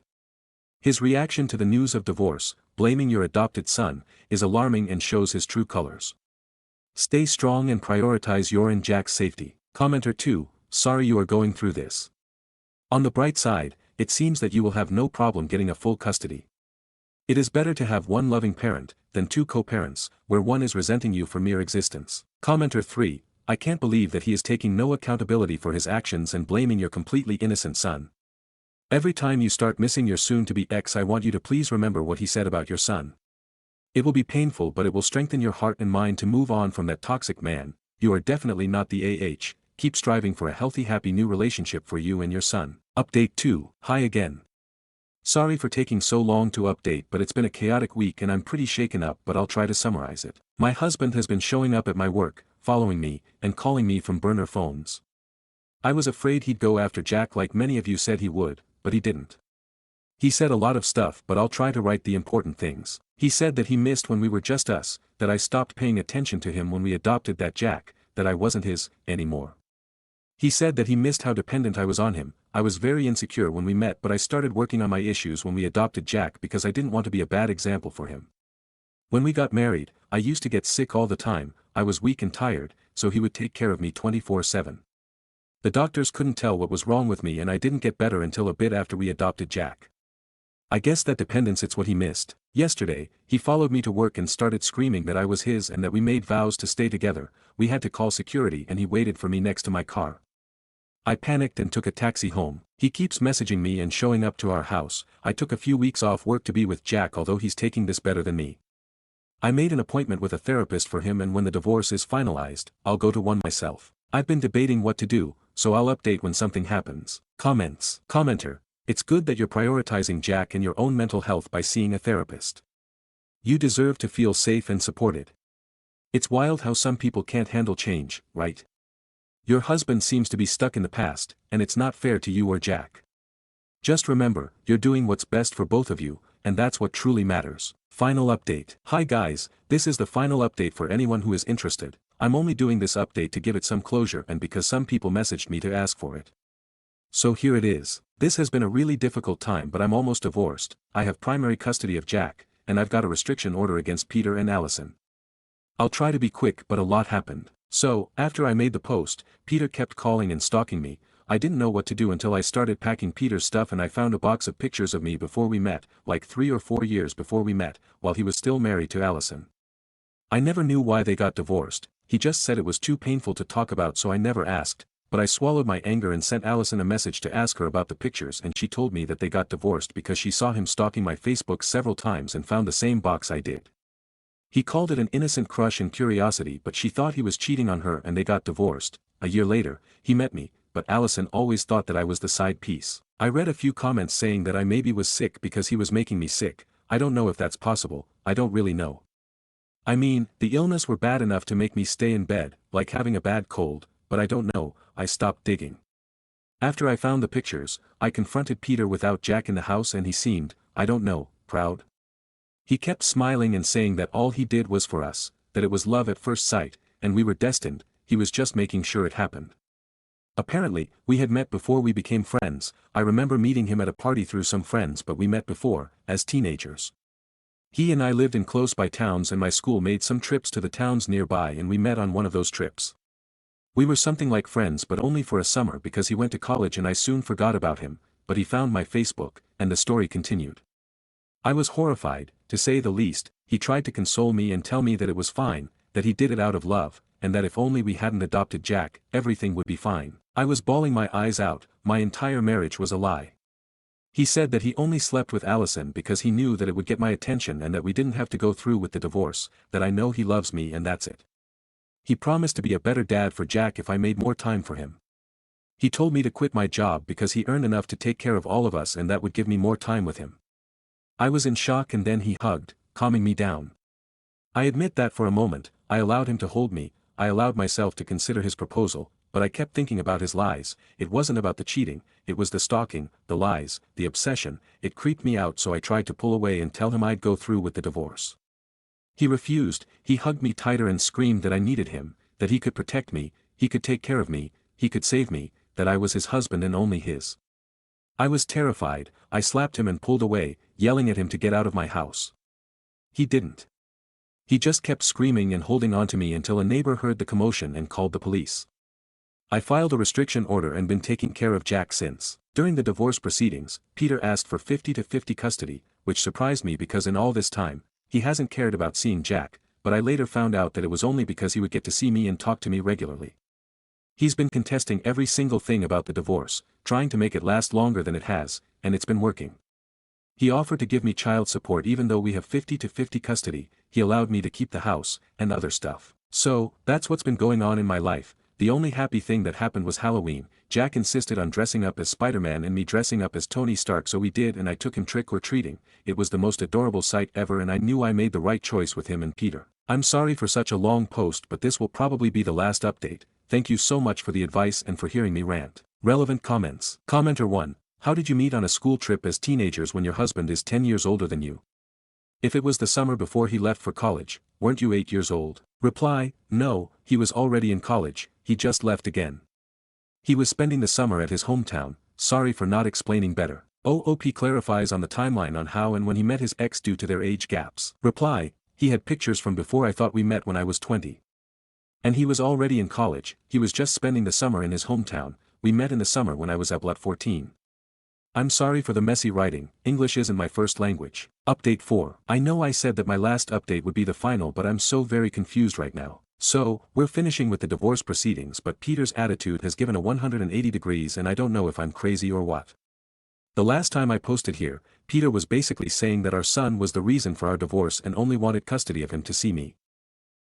Now he's being father of the year. A friend of mine, Dean, fake name, is handling the drops and pickups of Jack so that I don't see Peter. At first he was mad and called me because he thought he and I were dating, then he didn't care. Now, I thought that he would treat Jack badly and I kept a very close on him, asked him questions about his father, how everything was going, etc. Jack told me that he's been acting like the perfect dad. He's nice, he plays with him, helps him, and is completely different from before. I have talked to Peter and he told me he was going to therapy, which I'm happy for, and he has messaged me, apologized, and told me that we should try couples therapy. I declined and he hasn't asked again, but he wants us to meet up at his house tomorrow to discuss everything that happened. He said it was part of his therapy. I haven't gone to therapy, I can't afford it right now, but Jack is. I can't say I don't miss Peter because he was a great partner and husband before everything went down, but I don't trust him after all that happened. So, I don't know what to say to him tomorrow or how to express how I feel about it. Is it wrong to miss him? I mean, this whole thing happened because he slept with someone else and I know that he hasn't seen Allison and won't be seeing her again because she's also done. Should I just move past it? Jack is also saying that he misses the three of us together. He's cried to me about it more times than I can count and asks why I can't forgive his dad. What the hell am I supposed to do? To feel? It's a short update.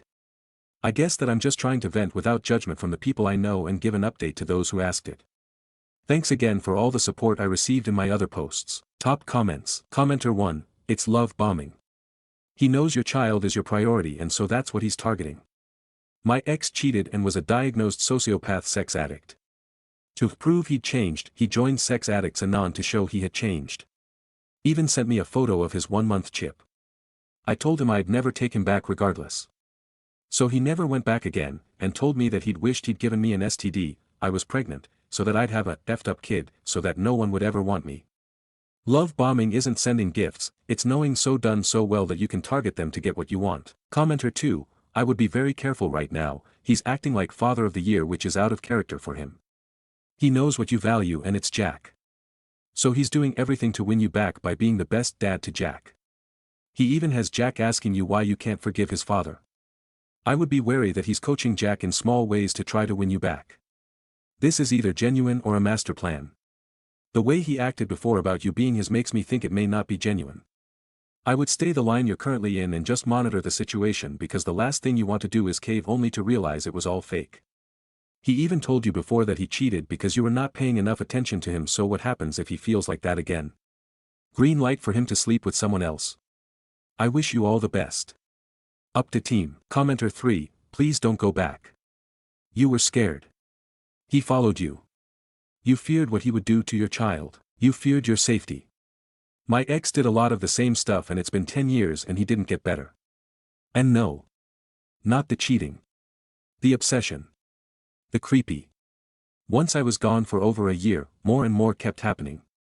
Or becoming clearer. How old were you when you first met, or in the photos? Because that's insane. Stories number 13. I am certain my best friend former roommate was sabotaging me by adding a significant amount of extra calories to my food. Here's why. I do not have proof, but I am certain my best friend of 5 years, who was also my roommate, had been sabotaging my health and my physical appearance for the last 2 years. All the signs that I was completely blind to while it was happening, all add up to this being the case. Everything adds up to her, without my knowledge, adding a significant amount of extra calories to my food. She was in culinary school for most of the time we lived together and always insisted on making food for both of us. She said she needed the practice, that she enjoyed it, and that she didn't want or need my help. In my eyes, it was always this really kind, generous thing that she didn't have to do. I had nothing but appreciation for her. A few months into her kindness, I started rapidly gaining a lot of weight. A lot. And it made no sense. My portion sizes were completely normal. She would even give me the recipes for everything she cooked, and when I started getting concerned, I decided to track and calculate my calorie intake based on the recipes and portions. Everything added up to a very average daily calorie intake. It was something I couldn't figure out, no matter how much I tried. The weight was coming on fast. I went to the doctor and got a blood test done because I thought there must be something seriously wrong with me. That's when I was diagnosed with hypothyroidism. So for a while that answer was good enough for me. I blamed my thyroid, even despite the extent of the numbers still not making sense. The amount of weight I gained, the pace of it was insane. I went from skinny to obese. It completely destroyed my mental health, my confidence, my social life, everything. People started treating me differently, looking at me differently, but in my eyes my incredible roommate was just always there for me, being so supportive and helping me through it. 2 months ago, I moved out. I haven't lived with her since. I've lost 20 pounds without even trying. All while taking the same amount of calories. That's when this clicked for me, seeing the sudden drop in weight after moving out. I don't know exactly what she was doing to my food. I have no physical evidence. But I know she was doing this. I've been thinking about how I'm going to confront her, but I'm not sure. I'm beyond disgusted. Stories number 14. Meet our ceiling cat, Floyd. 2 months ago, we started hearing what sounded like a scared kitten in the apartment bathroom in what we thought at the time was the wall, hence, Floyd. We called building maintenance, humane society, animal control, etc., and no one could help us. Finally, after 24 hours, my so took matters into her own hands, and after some investigating where she found it was actually coming from the ceiling vent, she rescued the cat herself. We estimate that Floyd was 2 weeks or younger when we found him. We couldn't properly care for him, so we rushed him to the Humane Society where they fostered him out. After having a literal ceiling cat, we kind of felt obligated to adopt it, you know. We were finally able to adopt him on Monday, where we found out that he was actually a she, but we had already grown attached to Floyd, so she gets to keep the name. The white cat in the last 2 pictures is Frost. We got her from the Humane Society when she was 2 years old around 9 years ago. We're pretty sure she was also taken from her litter too soon and she never learned how to properly socialize with other cats. We're slowly introducing the 2 cats to each other, and while Floyd is eager to play with Frost, well, she seems excited by Floyd, but does not quite know what to do with the little bundle of pure energy in the shape of a kitten we call Floyd. We're still keeping Floyd in the bathroom most of the time while they learn how to socialize with each other. OOP posted 7 pics of Floyd Frost and the ceiling vent. Relevant comments. Commenter 1. Did you figure out how he ended up in the ceiling attic? Reply. No idea. The apartment above was vacant at the time. Commenter 2. I think I'm the only person that feels this way on this sub. Every story I read about kittens being in less than ideal locations makes me want to swear at them. In a hushed voice, obviously, not trying to scare anyone. But every time I read a kitten is in a car engine, I'm like, WTF. You can't do that. You're gonna get yourself killed. What is the matter with you? This one's in a drain, this one's in a ceiling, this one fell into a crevasse, like WTF, kittens. Just stay in normal accessible places. Reply. When I think of how lucky Floyd is. The lady in the next apartment over is near death. If the kitten had ended up in her ceiling vent instead, I'm glad she ended up in our ceiling, where she found her forever home. Commenter 3. Sigh, fine, but I'm still mad at Floyd. Floyd, what was the plan? You were gonna lower yourself into your home on a wire like you're some fucking Mission Impossible cat. I'ma let this one go, but Floyd ISTG if you pull this SHT again. Commenter 4. The true question everyone should be asking is, how did Floyd wind up in the ceiling at all? Most floor and wall vents don't lead to ceiling vents, which means for some reason someone had to have shoved Floyd up there. Reply. We do have a suspicion, although we don't know anything for sure. New building management came in a couple of years ago and instigated a no pets rule on all new tenants, old tenants exempt. We think someone may have been trying to hide her to not get in trouble. We decided not to investigate too hard. We didn't want to take the chance of whoever that person ID demanding the kitten back. This may sound like an asshole thing to do on our part, but we figure that anyone willing to do that to a 2-year-week-old kitten doesn't deserve the kitten. As I said, we don't know for sure. And there's problems with this theory.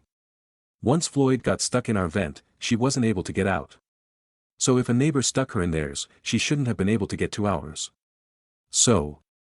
We just don't know. Update. Hello there. So, we've had our ceiling cat for 6 months now, and I thought I would give an update on how she is doing. I'm hoping this is allowed. It will more than likely be our only update. Frost and Floyd get along really well together. We were following a guide about how to introduce a kitten to an older cat, but we ended up abandoning that guide halfway through. Whenever we would separate them in different rooms for the night, they would cry for each other. Once Frost realized that she could play with Floyd, she became much more accepting. We still did our best to monitor their playtime, as eventually Frost would sound like she's about to murder Floyd and we would have to separate them, but eventually we learned that's just what Frost sounds like when she plays. Even Floyd's not affected by it anymore. We still glance over every now and then to make sure it's not getting too serious, but we're no longer on a hair trigger. There have been some hiccups. Frost is a very particular cat that only likes things on her terms. Like, she has no problem sleeping with us, but if one of us sits on the bed while she's on it, she will grumpily get off the bed instead of coming over and cuddling. We get that, but Floyd, well, Floyd is still trying very hard to have a nap with Frost. Also, we had no idea it would be so hard to keep this cat alive. We were expecting Floyd to be food insecure after being trapped in a ceiling for 24 hours as a kitten with no food or water, but the problem was actually the opposite. We had a hell of a time trying to find something that she would eat. She would turn up her nose at whatever kitten food we bought. We eventually found one kind of food that she actually ate, and after about a month of being willing to eat only that, she finally started to eat other food as well. Of course, if something wasn't food, she would try to eat it. My girlfriend lost one of her bra straps that way. She also doesn't meow. Ever. I don't think we've heard her meow since she was pulled out of our ceiling. Imagine Oliver Twist asking, "Please sir, may I have some more," and turn it into a MW. That's what she does instead of meows.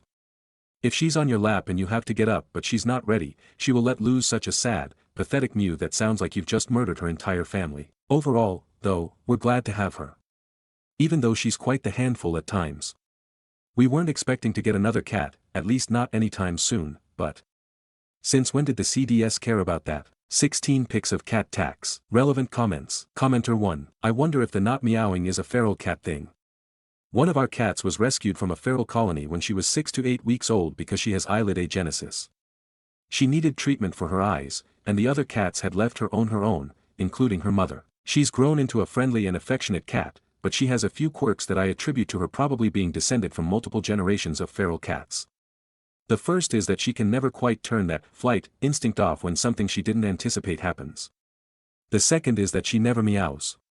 Our other cat is an extremely vocal orange, who literally talks to us when we walk into a room. He meows a lot when we bring dinner over, and we think she's trying to copy him because, most nights now, she lets out the tiniest meep in her enthusiasm. I wonder if your ceiling cat is from few generations of ferals and doesn't know that house cats communicate with their people like that. Reply: we estimate she was only 2 or 3 weeks old when we pulled her out of the ceiling. She was tiny. We took her to the Humane Society where she was fostered for a few weeks with other house cats. For the 24 hours she was stuck in the ceiling without food or water, she would scream for help every so often. It was quite distressing, and I'm not a big fan of remembering it. It makes me think, what could have happened? But our leading theory is that while she was stuck and screaming for help she might have somehow injured her vocal cords. We just don't know, though. Stories number 15. Aita for leaving my husband after he refused to help with our child. My 29F husband, 30M, and I have been together for 10 years and currently share one child, 3F. When our daughter was born I was working full-time in an office setting but then went on a leave after developing severe PPD. We realized that we didn't need my full income, so I stepped down to part-time so we didn't have to use daycare and to hopefully relieve some stress to ease my depression. I worked part-time from the time she was 6 months old until January 2025. During this time I was responsible for the household and our daughter.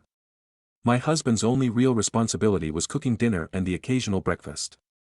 I cleaned, I grocery shopped and meal planned, I remembered all the appointments and events. I also did all of the child rearing with the exception of the 2 days I worked in office. I had 1 day from home but my daughter was at home with me. I became more overwhelmed than I was before. I asked for help constantly and my husband would follow through for about 2 weeks before telling me that he was too tired from working full-time, 40 HRS. I told him I wanted to go back to work full-time and split the workload. He said no. I found a job anyway. One where I'd be able to put my daughter in a reputable daycare for my remote days and still be bringing in more monthly than my part-time job. It's important to note that we are also renovating our entire home due to hurricane damage and we didn't have insurance, so extra income is needed. I told my husband about the job after accepting the position. He was furious. He told me not to expect any help outside of what he does now, cooking. He has remained steadfast in his decision to not help. I recently asked again if he could at least help by brushing her teeth in the morning. He said no. I said we are supposed to be a team and I would really appreciate his help. He snapped that this is what I wanted, I did this to myself and he would not be helping beyond his fair share. I said fine, I'll figure it out myself. I've since been contemplating divorce. If the only responsibility I need to pick up is cooking, then what help do I need from him? Aita for deciding that if he won't help, I won't stay. Stories number 16. Aita for making my sick husband clean up his vomit. My husband has been dealing with a stomach bug of some kind the last few days. Vomiting, diarrhea, nausea, etc. I've been taking care of him and the house and kids by myself because of it, which is a lot of work with 2 under 5. This morning my husband wanted to try eating something, so I made him toast as requested. As he was on the couch nibbling on his breakfast, I was making our toddlers their breakfast and feeding them when I hear him violently gagging in the other room. He'd been hanging out in the living room during this entire illness, so he had a trash can there in case he had to puke or whatever. I called out to him to remember to use it or to go to the bathroom if he thought he was vomit. He didn't listen and threw up all over the floor and got some on the couch. Husband then comes into where I'm feeding our kids and says he's gonna go to our room so I can clean up his puke. I said absolutely not, there was really no reason for him to vomit all over the floor, so he needed to take care of it. I had been cleaning it up all weekend already without complaining when he was getting sick by surprise, but he has plenty of time to prepare for this and not make a mess. Husband is now all mad at me for not showing him a good bedside manner. So Aita. Stories number 17. Aita for telling my mom it wasn't cute or funny to dress me as a hot dog instead of a princess. So there's this new Target commercial going around where a little girl dresses as a hot dog, and it came on while my family was watching a scary movie. I, 20F, am home from college for the weekend and brought my boyfriend, and my mother, 57F, decided it would be hilarious to mention that she'd made me a hot dog costume as a kid, except the way she told the story, it was my request. She said that all the girls wanted to be Disney princesses, but I had asked to be a hot dog, and so she'd gone out of her way to make me that costume. This is not what happened, and I said as much. What actually happened is that I wanted to be Snow White, and had told everyone, including the teachers, that I was going to be Snow White. I was obsessed with that movie as a kid, to the point where I would actually get invested in doing chores because I was cleaning up just like Snow White.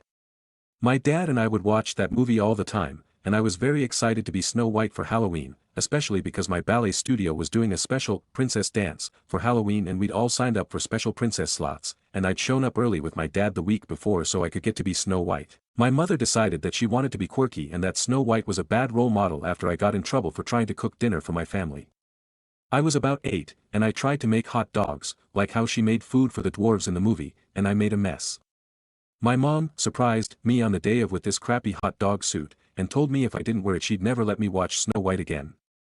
She took a million pictures, the other girls teased me for months, and it was one of the most humiliating moments of my childhood. I told the real story, and mentioned that I got through the day by pretending that she was the evil queen making me dress in rags, but the rags happened to be a garbage meat costume. She got really quiet after that, and after we left, my brother says she was crying and looking at the pictures from that Halloween. I didn't want to make my mom cry, but it's a shitty memory for me and it felt like she was trying to humiliate me all over again in front of my boyfriend. TLDR, I called my mom out for forcing me to be a hot dog for Halloween and humiliating me as a child after she brought up the story pretending I'd wanted to be. Aita, sum of comments. Top commenter, NTA wow, what a shit move by your mom and to an 8-year-old. I'm glad you told the truth and stood up for yourself. I hope she learns, geez what a witch. I'm sorry that happened. Reply, I hadn't thought about it in ages until I saw that commercial honestly. Commenter, I'd say let it go, but that would be so hypocritical of me. So instead, make peace with your hot dog costume, but remember your mom for whitewashing the memory. My mom has a version of my childhood that did not happen. At all. In my mom's version, it was all snowflakes, hugs, puppies, and unicorns and that is not the reality I lived. I've since let it go as to that's what she needs to remember and that's okay. It's not reality, but it's okay that she wants to remember it that way. It doesn't change what really happened and if she needs to remember it that way, that's fine. I don't let it impact me. That said, I do get the absolute outrage for, that's fucking not what happened. I just shrug and let it go because I decided I don't care. Reply, in my mom's version, I hated the other girls in town as much as she hated the other women and wanted to be a weird kid because she wanted to be a weird mom who doesn't like housework or makeup or dresses. I learned makeup from a friend's mom, I learned basic house skills from YouTube, and I never had clothes I actually liked unless I asked her relatives for them for Christmas or my birthday. It sucked. To a commenter, it was honestly one of the worst memories of my childhood, which I am well aware means I had a pretty good childhood overall. It just still makes me feel like I'm this gross waddling thing that can never be pretty or delicate or worthy when I think about it. Like I'm just gross and forced to watch everyone else be special and lovely. Commenter, NTA. She clearly had a different perspective and you set her straight. Just because someone cries doesn't mean they're the victim in this. Especially if the truth is that not only did you not want to wear the hot dog, but she threatened your favorite movie as a result. Reply, she hated Snow White. And Cinderella and Aurora. She was kind of okay with Belle, and really pushed Mulan and Merida on me, but those weren't the ones I was interested in.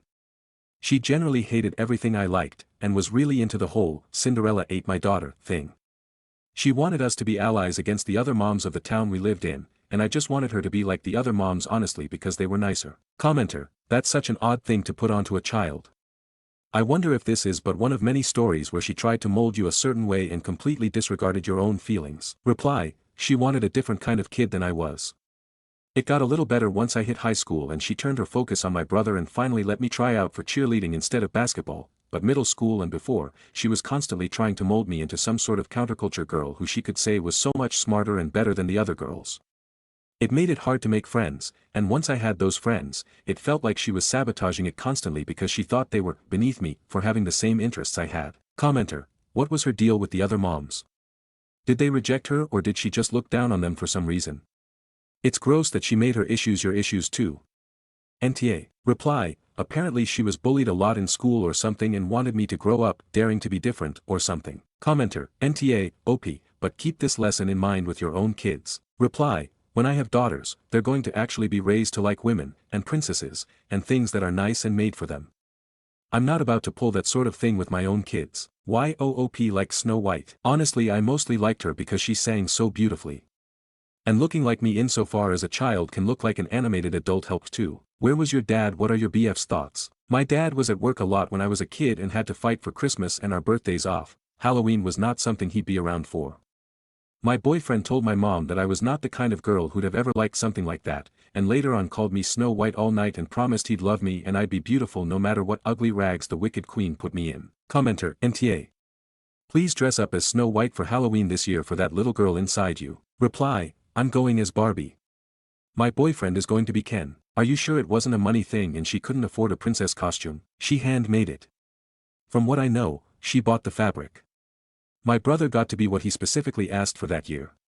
Also, my dad's job has always been pretty lucrative. I am 100% certain this was not a money thing. One more thought from OOP. Ugh, felt my mom always insists I was a tomboy and that TikTok ruined her, but seems to forget that all the evidence of me ever being like that was stuff she forced me to do despite often very loud protests. Update post. Hi everyone. First off, I wanted to give a big thank you to all the people who reached out with kindness back in October. I was struggling a lot with whether I'd done the right thing, and getting such an overwhelming consensus definitely helped me feel better. There wasn't actually that much fallout from the whole situation, and I kind of forgot about it for a few months. My mom was a little awkward the next few times we saw each other, but that was all back to normal by Christmas. It didn't destroy our relationship, and I realized that a lot of my fears were just anxiety and overthinking clouding my mind. My brother made a few snide remarks, but I didn't get or give an apology, and I figured that was that. However, last weekend my mom picked me up from work, and took me to her place, saying she had a surprise and I should shower and do my hair fancy. She had all the nicest skincare and hair stuff laid out, which means a lot because she's never been into that stuff, and when I was done, she surprised me with the most gorgeous snow white dress I've ever seen.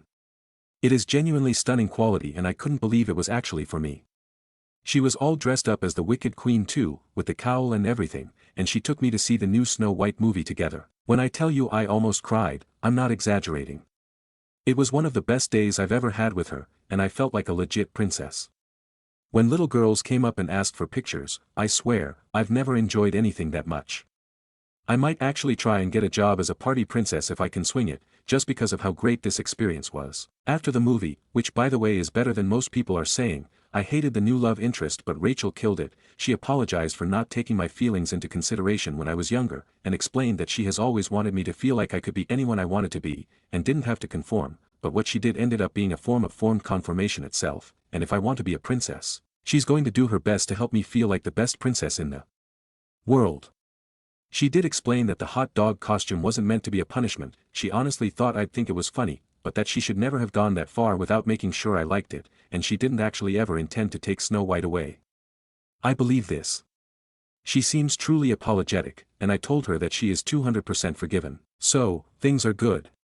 I'm glad I spoke up when I did, and I think my mom and I are gonna be closer now, honestly. She's a good person and I'm really grateful to have a mother like her. Thank you. Sum of comments. Commenter, this is such a wholesome update, I'm genuinely happy for you. Honestly, it's so cute to see how your mom came through with the Snow White dress after all that. Props to her for realizing where she went wrong and putting in the effort to make it up in such a sweet way. It's like the redemption arc we all need.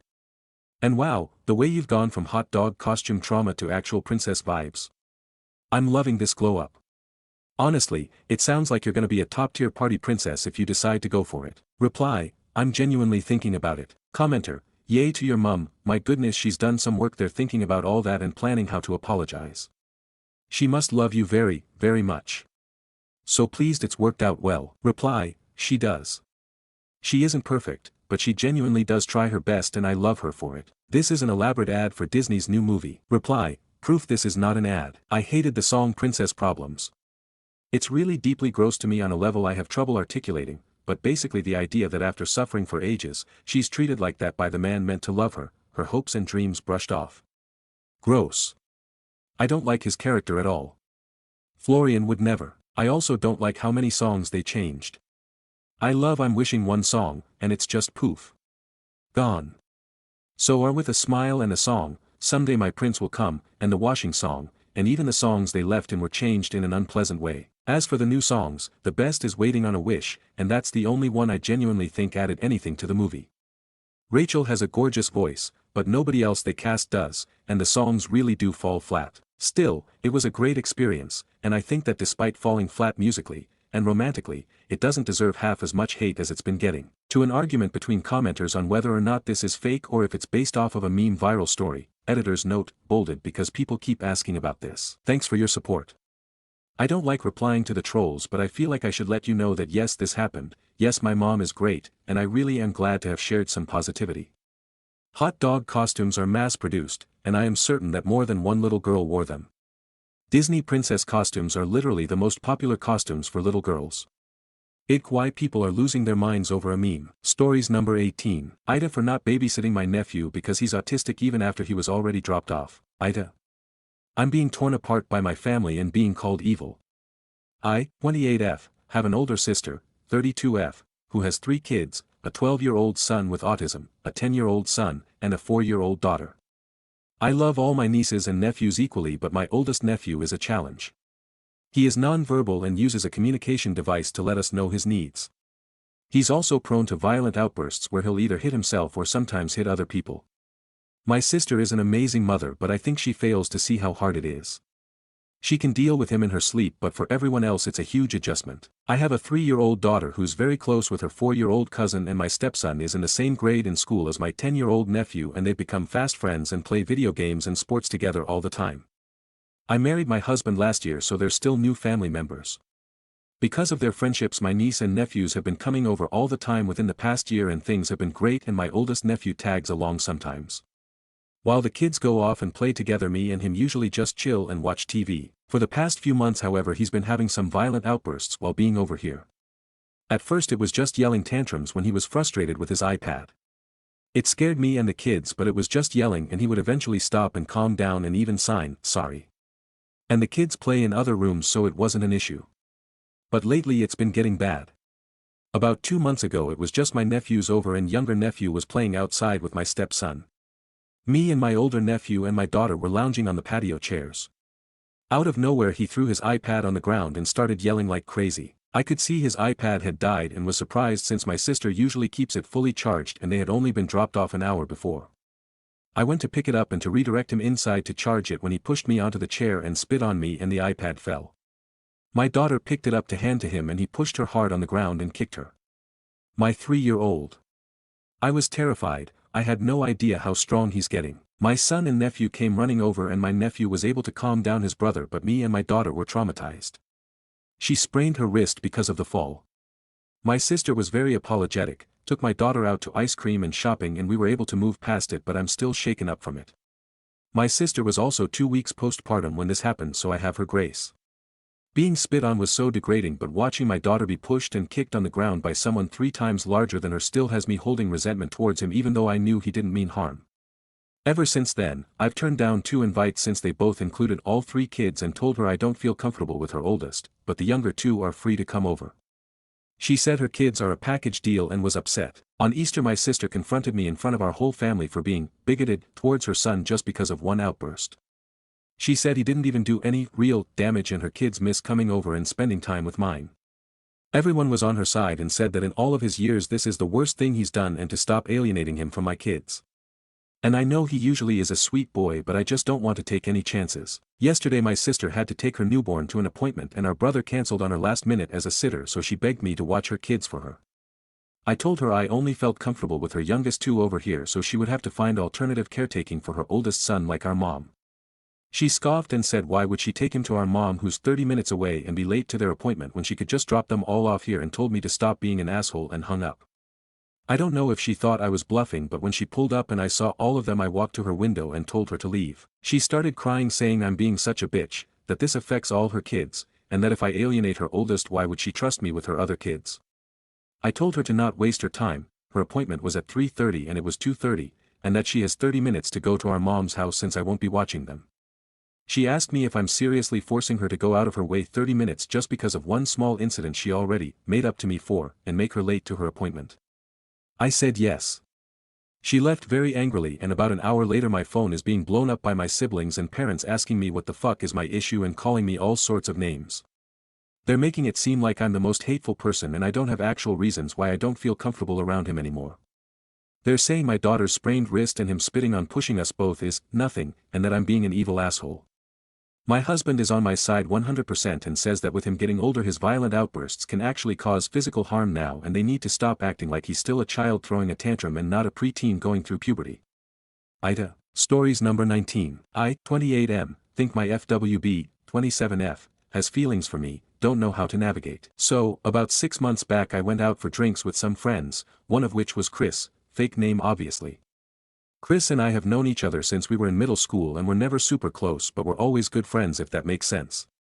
She got wasted and was being flirted with by another guy in the group who was sober, which sent off alarm bells for me, so when we were all walking to our apartments and he'd lingered instead of going to my apartment, I ended up crashing on her couch. The next morning while we were having breakfast she admitted she found me cute, really appreciated what I did the night before, and wanted to know if I'd be up for a FWB situation. So ever since we've been just that. We'd both just gotten out of relationships at the time, and surprisingly this FWB situation resulted in us actually becoming really close friends to where we now actually just hang out more often than we hang out specifically with the intent to sleep with each other. Well, before we had a pretty strict, no staying the night, rule because for her, that felt like a step beyond FWB, but late last month she asked if I'd be willing to stay the night because, I just really need someone to cuddle with tonight, and I didn't think anything of it and obliged. But now it's become every time we do it one of us ends up stay the night at the other's apartment. She's also been making more overtly flirty comments towards me when we're with friends, which was another rule we had because we wanted to keep things private. Problem is, I don't know that I share her feelings. She's amazing, don't get me wrong, beautiful, can't undersell this. I work in a field where I work with models on a regular basis and most of them do not compare. No idea why she picked me of all people. Brilliant, driven, and one of the kindest people I know. This girl volunteers at a soup kitchen weekly. I've been incredibly grateful to have gotten closer to her over the last 6 months. I think she's one of those people you're lucky if you get to meet even one of in your whole life. I know once feelings get involved there's no real going back to strict FWB, but I also would rather get buried alive than hurt her. So I would love advice on how to handle this. TLDR, I, 28M, have been FWB with Chris, 27F, for around 6 months and suspect she's caught feelings. I need help navigating the situation. Relevant comments. Commenter 1. No way to advise you before you figure out your own feelings. Reply. I think I do have my feeling more or less figured out. I don't share the feelings she has. She's absolutely my best friend and an incredibly human being, but at least currently I don't have romantic feelings for her. Update. Well, I didn't really expect to have an update this soon or at all. I suspect it'll be the only update. After the first post I called her and told her I suspected she had feelings. I was right, and told her I didn't have feelings and wasn't ready for a relationship out of panic for the situation. Thankfully it was therapy day.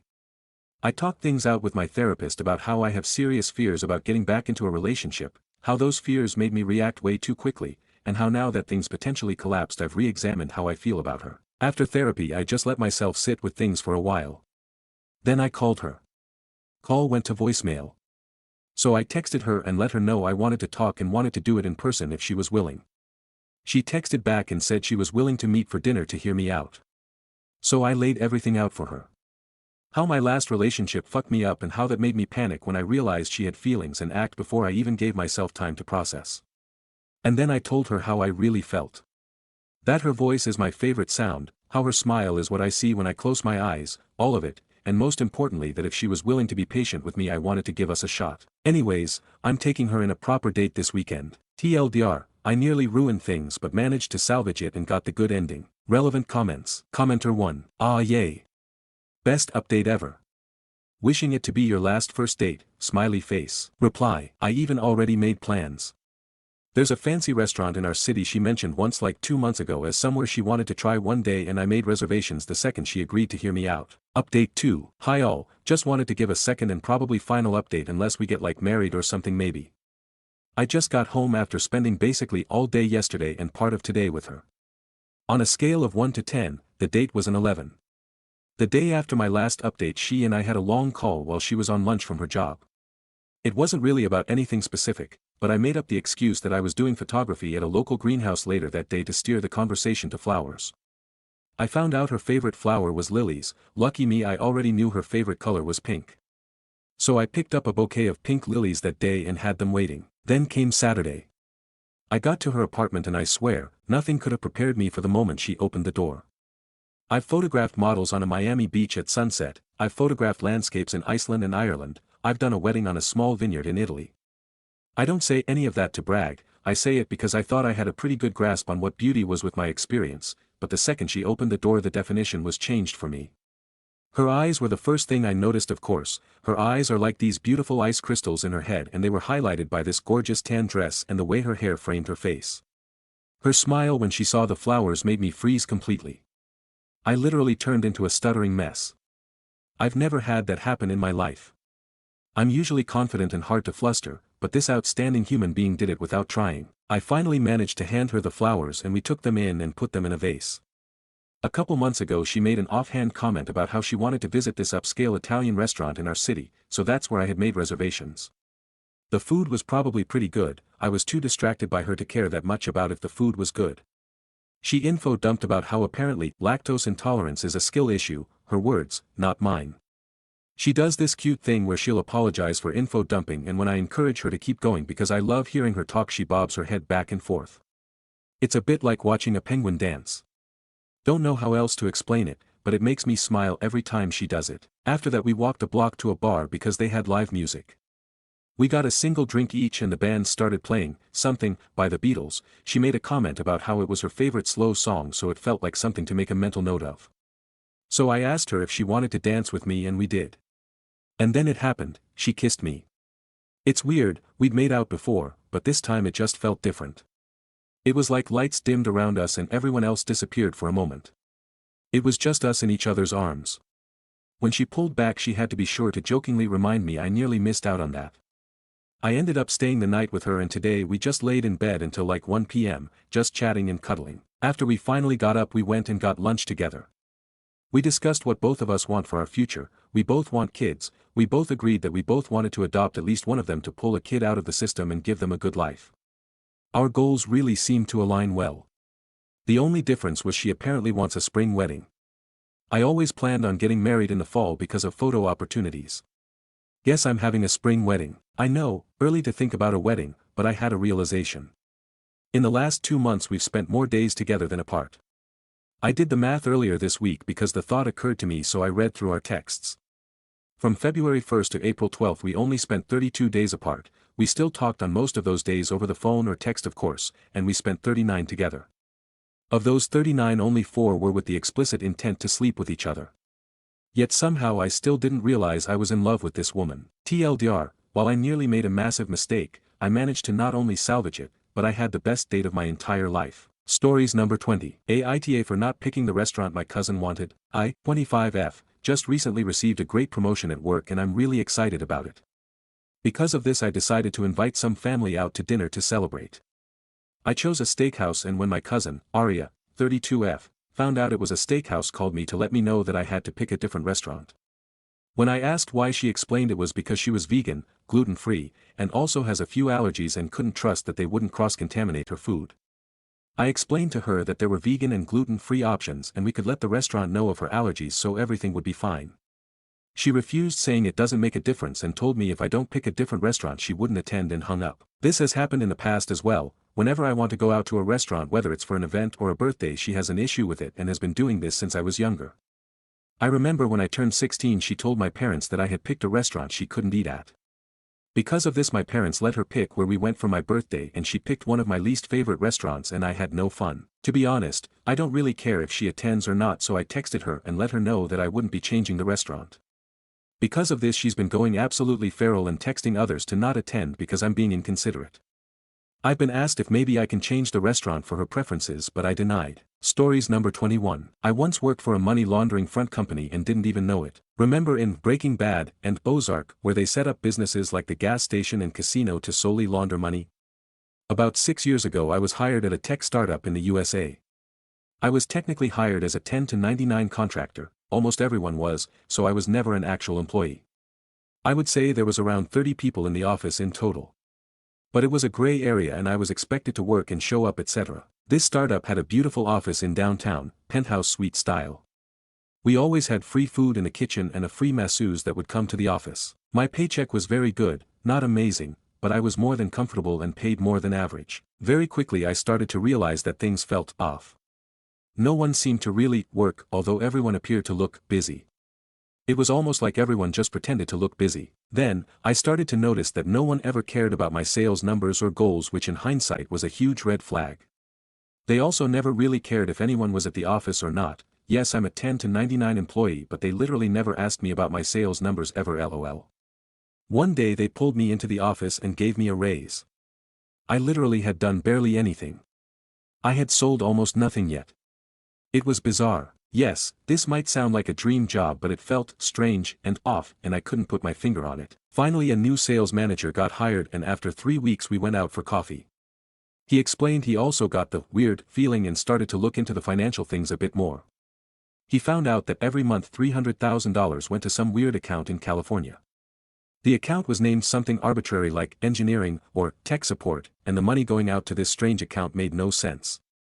This manager quit the company a couple days later. He told me things didn't feel right. A few weeks later, shit hit the fan. His investors found out they were laundering money, and quickly got the authorities involved. This whole company was nothing more than a money laundering front. Overnight the CEO went to jail. I've never seen or heard of him since, and the other C-level executives scattered. Basically they just hired people to make it look like a legitimate business. Thankfully, because I was a 10 to 99 and wasn't officially employed, nothing happened to me at all. I just moved on to another job. I now realize how often this happens and that many people could be working jobs at money laundering fronts and have no idea, just like I did. I also have a keen eye now and can tell quickly if a job is legit or not. Edit. So yes, this is a real story. I know my story is vague, but I'm doing that on purpose as all of this is still in litigation. After reading everyone's responses, this is probably more of a combination of embezzlement, laundering, misappropriating funds. I've never personally experienced anything like this again. But it was a crazy, weird situation, probably once in a lifetime, and I wish I made it up. But alas, I did not. LOL. Stories number 22. Aita for refusing to let my ex be a part of our kids' lives after everything he did to me. This is a long story, but I really need to get it off my chest. I, 29F, dated my ex, 32M, when he was stationed in Italy. He's an active soldier. We were together for about a year when I got pregnant. He immediately wanted to get married to make things right, because of the pregnancy. We lived together for 2 years in Italy, and although I had a stable job, a good life, and all my family and support system there, he pressured me non-stop to move with him to the US. I didn't want to go. I was scared of losing everything I built, but he made me feel guilty, saying if I stayed in Italy he would be too far away from his daughter. I eventually gave in. 24 hours before my flight, he dropped a bomb on me. I would be entering the US on a tourist visa, because the paperwork was still being processed. I felt trapped but still went, thinking it was temporary. When I arrived, he confiscated my passport and phone, and had already convinced me back in Italy to transfer my money to his bank account, to make things easier. Once I arrived, he promised he would open a joint account and transfer it back. Instead, he locked me inside the house, isolated me in a country where I knew no one, had no money, no ID, and no way to call for help. He constantly abused me, both physically and emotionally, and made me feel like I was worthless and a terrible mother. Our daughter was only 10 months old. He controlled every move I made. It all ended when one day a neighbor, who thankfully turned out to be a police officer, heard me screaming. He knocked on the door, and when my ex opened it, I ran outside with my daughter screaming for help. The police intervened immediately. They informed me that my ex had never even started my immigration paperwork. My visa had long expired and I was at risk of being deported. The next day, I booked a one-way ticket back to Europe with my daughter. Before leaving, I also found out I was pregnant again with his second child. When I told him, he tried to force me to have an abortion, but I refused. Now, several years later, I live safely in Paris with my 2 kids. He has never once called, written, or asked about his children. He doesn't even know the name of our second child. He completely disappeared from their lives, and honestly, I am grateful. Recently, some acquaintances tried to guilt-trip me, saying I should give him another chance to be in his kids' lives. That he might have changed, and that kids need their father. But after everything he put me through, trapping me, stealing from me, abusing me, abandoning me, I don't trust him anywhere near them. I don't even think he deserves to know them. So Reddit, Aita for refusing to ever let my ex back into my children's lives. Also, a message to any woman reading this: never move across the world for a man without securing your independence first. Even if you're married. Protect yourself. Stories number 23. Aita for refusing to let my best friend borrow my dress for her engagement party. I, 25F, have this dress that I absolutely love. It's a designer piece I saved up for and wore once to a really important event. I keep it in perfect condition because honestly, it wasn't cheap and it means a lot to me. My best friend, 26F, recently got engaged, and her party is coming up soon. She asked if she could borrow the dress for the night. I hesitated because she's not exactly the most careful person. She's spilled drinks on clothes before, lost a jacket once, and just, generally not super responsible with stuff that's not hers. I tried to be gentle about it, but I told her I'd prefer not to lend it out. I even offered to help her pick out a different outfit or go shopping with her. She got really upset and said I was being selfish and that real friends share everything. Now a few people in our friend group are saying it's just a dress and I should have trusted her. But I don't think I'm wrong for wanting to protect something that's important to me. Stories number 24. Punishing me for underperforming for 1 day in 2 years. No problem. Background. I work at a company where I handle mid to high level complaints to managers, PR, and legal. My daily requirement is 40 cases handled per day. There are some of my team colleagues that struggle with this, but I don't, and I don't feel lazy to stop at 40, so I have handled 50 to 55 basically every day for the past 2 years. There is no bonus, or even recognition, for this. I just did it because I felt a friendly obligation to the company. Complaints can be a 5-minute resolution, or a 2-hour Zoom call with our New York lawyers. It's a gamble really. The event. Recently I had a day where I felt a bit sick and at the same time, had bad luck of getting only very hard cases that required more time, so I had 39 cases, one under the requirement. I thought nothing of it, as my weekly average way off the charts, 50 plus as usual. The very next day I felt better and went back to my usual high numbers. Come Monday, I had a emergency one-on-one with my manager where I was informed that I had to attend a 3-day workshop seminar on how to best meet requirements, because I underperformed last week. My jaw dropped, and I asked don't they count the weekly, monthly, yearly numbers, to which I was told that the daily requirement is 40, and this is standard practice, nothing we can do. Basically it was a workshop for underperformers who had 20 to 30 out of 40 cases daily. It was nothing hard, but I did need to drive there for 3 days after work and listen to HR guys giving bad advice, as they never actually handled the cases in real life, and I had to talk about what will I do to improve my numbers and reach the 40, as they nonsense HR talk calls it. This made me lose hours and hours of my free time and I was livid. After it was over, I had a long think and I decided that I will do exactly that. I will reach the 40, and that's it. The aftermath. For the past few months, I go into work, I handle 40 cases, my daily requirement, and then I do nothing for the rest of my shift. I have had multiple one-on-ones with my manager during this time, and I am constantly asked, is something wrong, to which I naively reply, no, am in trouble, am I underperforming, and then of course they say that I am 100% within daily requirements and that way I shut the conversation down. This is real life, so I can't really say a clever comeback or something like that, but I do keep playing the fool that has no idea what is wrong now, but I find satisfaction in knowing that they got used to my overachieving and are now suffering for the lack of it. Before Easter, they put up an internal ad for promoting another 2 managers, so my guess is how that is the number of people they will now need to pay extra, just because they lost me as an overachiever, and they lost me for no reason other than their own stupidity. Thank you all, I hope I did not bore you. Stories number 25. Aita for buying my boyfriend flowers after he mentioned most men only get them when they die. Okay, so my boyfriend, 22M, and I, 21F, have been together for about 5 months and it has been good so far, but about a week ago when I was at his apartment he told me that most men only receive flowers when they're dead. He then went on a bit of a rant about women not caring as much as men when it comes to their partners and then men want shows of affection too. I honestly took this all as a hint that he wanted flowers, so yesterday I went to Whole Foods and picked out all the flowers I thought he would like and put together a big bouquet for him. I also got him a coffee, some chocolates and a few other things I thought he would like. I've done things like this before but minus the flowers. I usually put a Game Pass gift card or a Lego set etc.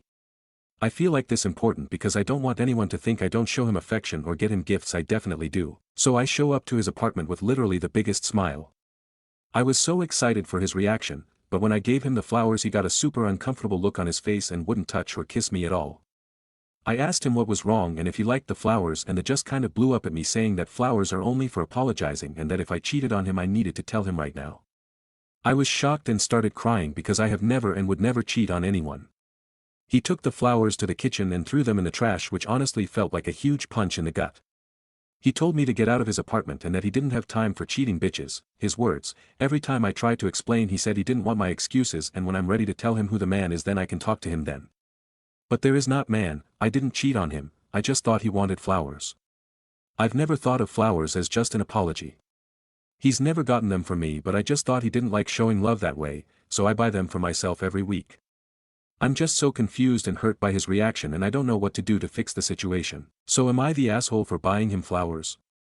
Do women really only buy flowers as an apology? I'm so confused. Edit. I'm completely overwhelmed by the responses and everyone is making me realize that he's not worth my time at all. I tried to do something nice for him and he threw it back in my face. I texted him and told him we need to talk and his response was, finally ready to confess or what, so that tells me he's done no critical thinking on his end about the situation. We are meeting for lunch tomorrow and will update everyone after. Thank you everyone for the kind replies and for opening my eyes to what an asshole this guy is.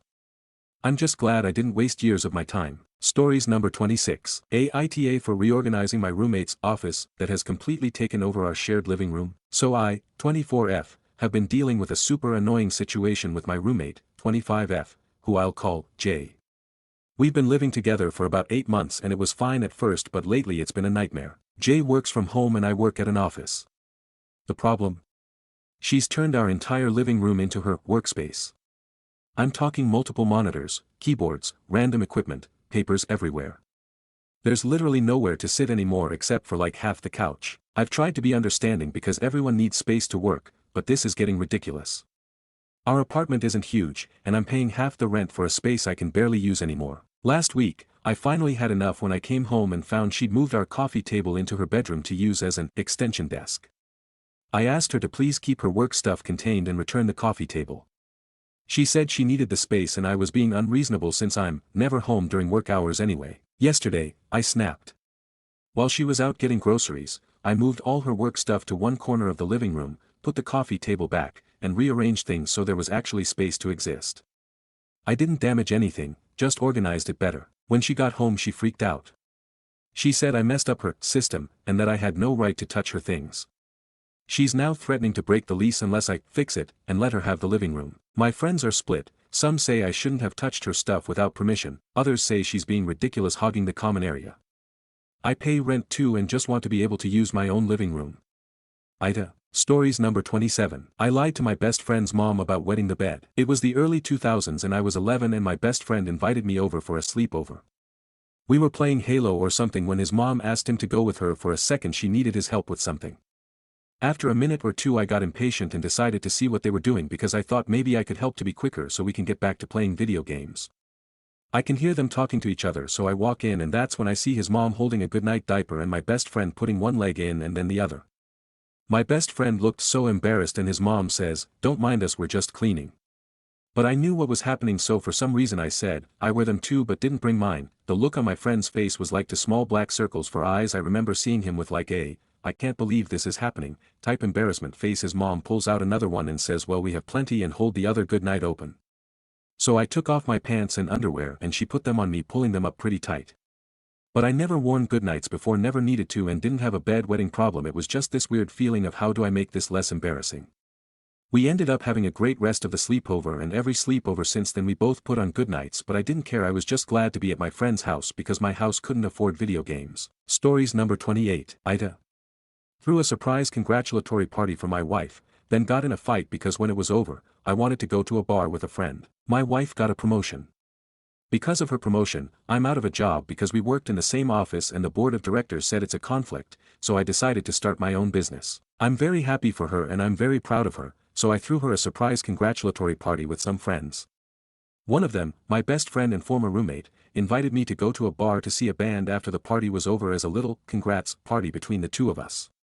She overheard him ask me this, and she said let's talk about it at home. On the drive home, she asked me why I was being quiet. I said, calmly, I was foreseeing a fight and I was trying to think of how to best discuss this without getting into an argument. I should add that I could tell before leaving she would say no because our toddler had a bad day and was being a little fussy. She erupted, basically having both sides of the argument by herself. She said over and over that today was her day, and I'm ruining it by leaving her with our child that was being fussy all day. By the time we got home, it was 7:30. Kid goes to bed at 8 o'clock. She goes to bed at 9 o'clock. I would have been leaving around 9 o'clock and home whenever was reasonable to her, likely 12:30 to 1 o'clock. Am I the asshole for trying to go out with a friend on her day? Stories number 29. Aita for hiding a couch from my roommate that's trying to sell it. I live in a house with 4 roommates, and about a year ago, roommate got a really nice, sectional couch for free from her work. It ended up being worth $7,000, which was crazy, and we all felt really grateful. We had to rent a U-Haul in order to move it, which roommate N ended up paying for, driving and coordinating. But myself and roommate A helped physically move the couch with N. In order to cover the cost of the U-Haul, $200, roommate N sold our old couch. Once we all moved out, we'd sell the nice couch and split the profits. Now, roommate N is moving out before the rest of us and is planning on selling the couch.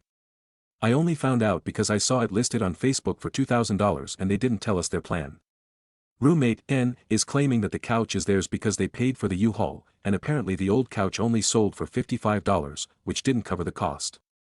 They didn't ask to be reimbursed a year ago, and is refusing to let us pay them back $150 or even $200 now.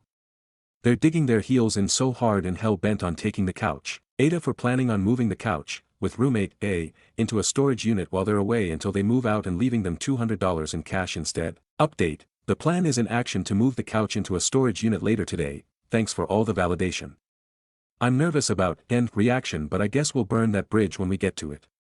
Gonna leave $200 on the floor where the couch should be. Stories number 30. Aita for refusing to make my Asael's wedding cake for free. I, 29F, run a bakery business that I've built from the ground up during the past 5 years.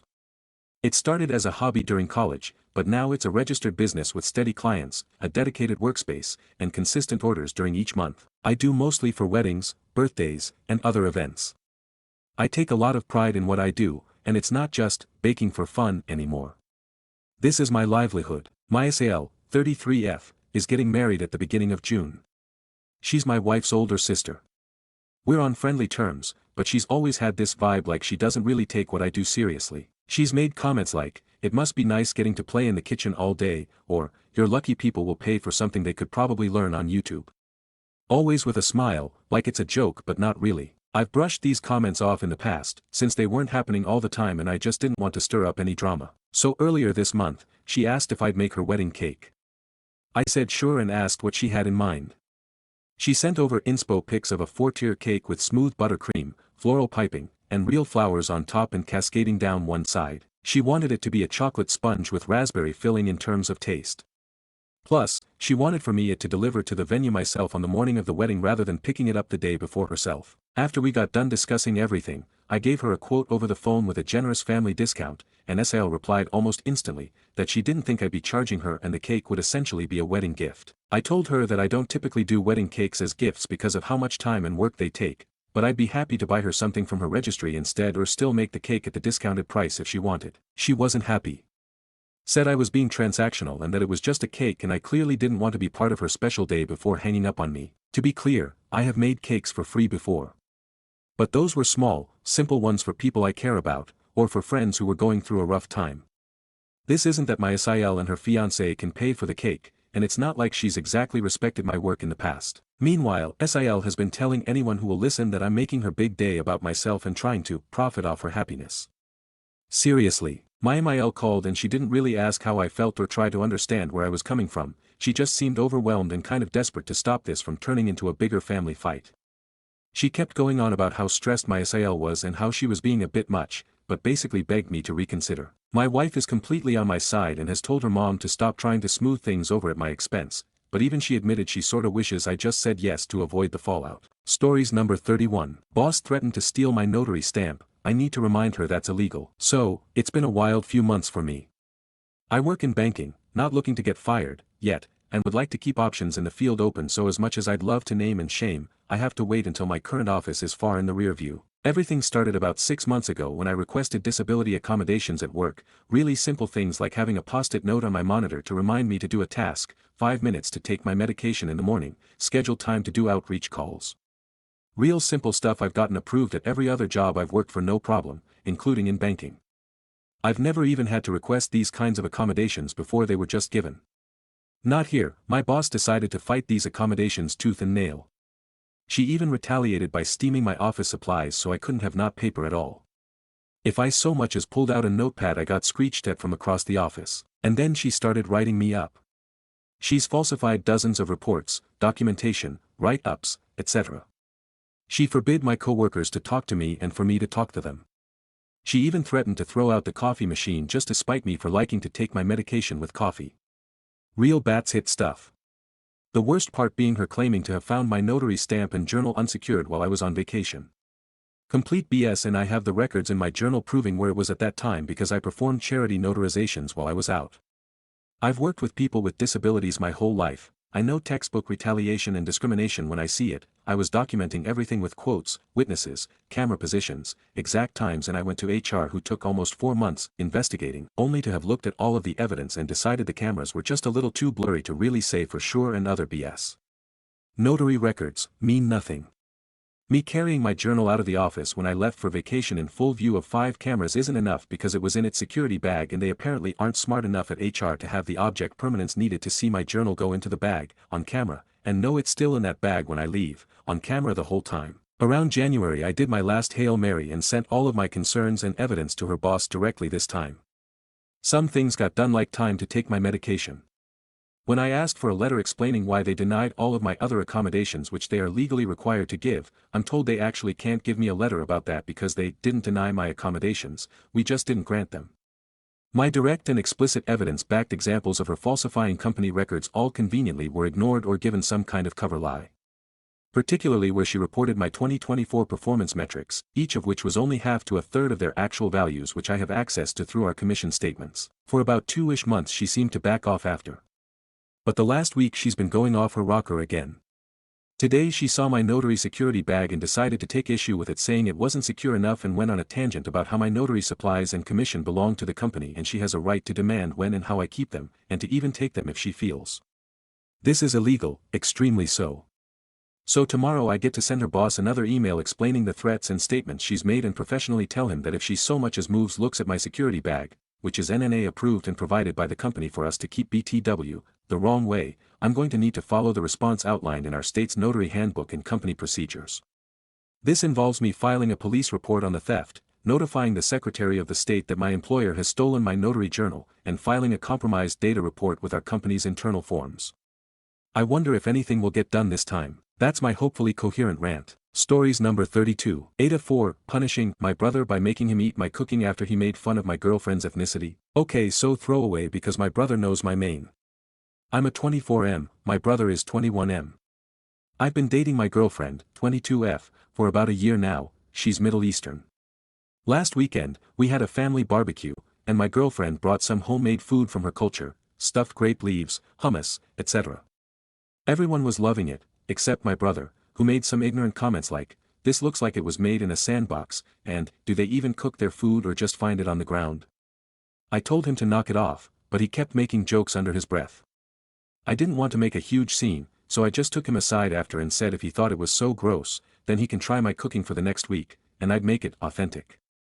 I'm not a great cook. I basically gave him the most stereotypical versions of American meals I could think of: boiled hot dogs, plain white bread, canned green beans, no seasoning. No sauces. No nothing. He lasted 3 days before begging for real food.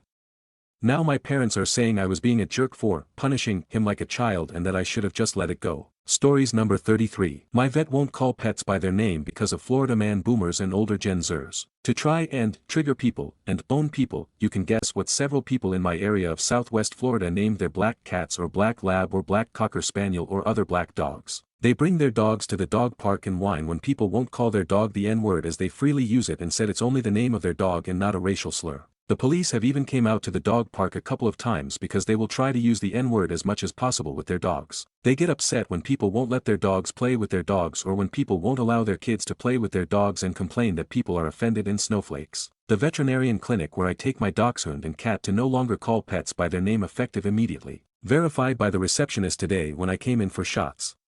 Younger boomer or older Gen Zer came in and got offended when the veterinarian wouldn't say his dog's name and claimed the veterinarian was discriminating against their dog by refusing to say his name. So now they are not allowed to call animals by their name and have to use the owner's name, like with mine, Zoe, or Miss last name. Come into exam room too, so even in the exam room they are not allowed to refer to your pet by name. So you're here for your dog who needs her shots, because angry boomer or Gen X threatened to sue them for discrimination for not saying the N-word as the name of their dog. Only in fucking Florida. Also, I forgot we have a cat in my building named Adolf Hitler because the cat has a mustache, and the boomer owner demands that people call his cat Adolf Hitler, not Adolf but Adolf Hitler, because that's his name. Stories number 34. She thought I was working that day.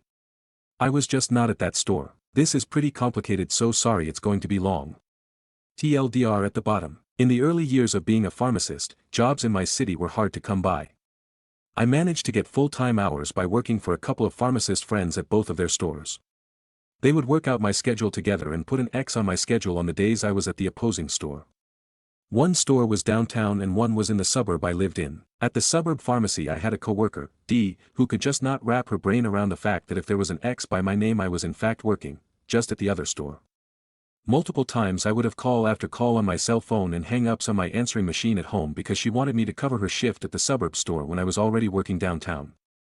Worst thing was my cell phone charged me for every single call, so after the second time of her pulling this I would get downtown and immediately pull the battery off my phone. This made her angry at me for ignoring her, and we had a tepid relationship after that. Time went on and the suburb store started expanding their nursing home operation, so I was able to work there full time instead. I still had a great relationship with the downtown store and they had me keep the keys in case of emergencies. They would occasionally come up and the ex would be on the schedule by my name. Sadly, Dee became the assistant manager and now thought she was the boss of me. Now downtown pharmacist's daughter was getting married and suburb pharmacist was invited to all the festivities. I got scheduled to work the Thursday before at the downtown store. The ex went by my name on the suburb schedule.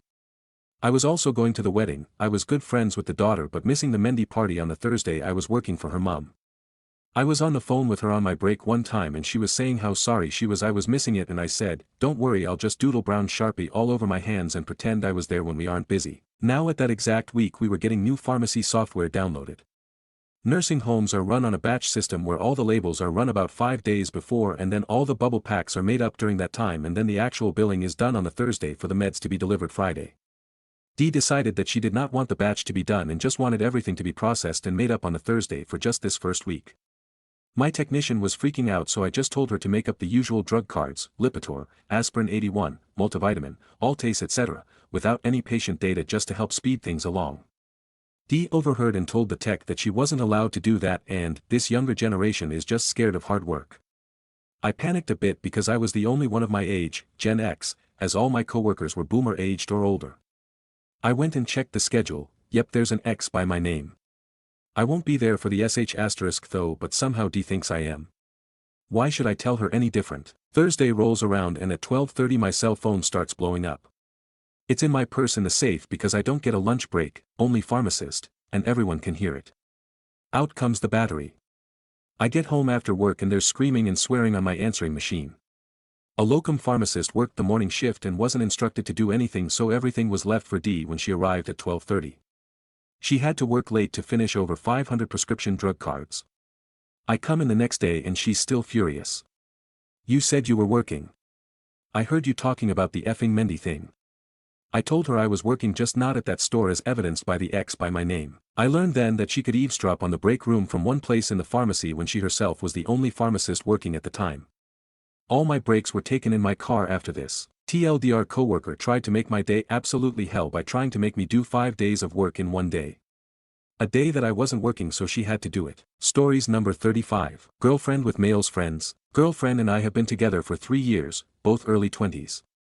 In the beginning of your relationship she had a decent amount of guy friends. I was suspicious, so I convinced her to test a few of them. She swore up and down that they weren't that way. Of the 2 guys we tested, they both failed and wanted to hook up with her. I proved my point. Fast forward to now, she has a lot of guy friends on Instagram.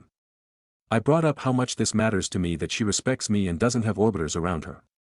Now again she swears that none of them would be like that, and if I feel disrespected then I should leave. No matter how hard I try to show her the train of thought and have her understand, she just refuses to. She's a smart person, so I think she does understand. I feel like there's a clear answer here that I don't want to admit to myself. It's hard thinking about leaving the person that you love and thought you'd spend your life with. Let me know your thoughts, reader. Stories number 36. Neighbors placing cones in front my property. I have an ongoing issue with the neighbor across the street who thinks he controls the parking spot in front my home. Since I moved here he has never held a job. From 7 a.m. to 11 p.m. he sits on his front porch staring at my house and me whenever I'm outside. His butt is permanently imprinted on the concrete steps he sits on, so there's an actual puddle formed whenever it rains. My guests will often tell me he tells them they can't park in front of my house. Today I saw him in the rain placing a cone in front my house to reserve a spot for one of his friends. Normally I wouldn't care, but for the last 15 years he has creeped me out by spreading rumors about me with the other gossip queens on the block. I have him on camera kicking a cone I had placed in front of my house last month. It was the only time I've ever placed a cone to reserve a spot since I don't have a driveway and my disabled dad needed frequent trips to the hospital. Why can't most people mind their business? Stories number 37. Aita. It turns out I'm innocent and suddenly everyone wants to come back into my life. My 27, ex-partner, 26, turned out to be a bad person.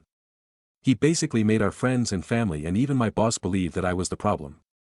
I was described as someone who was aggressive, stealing and faking illnesses.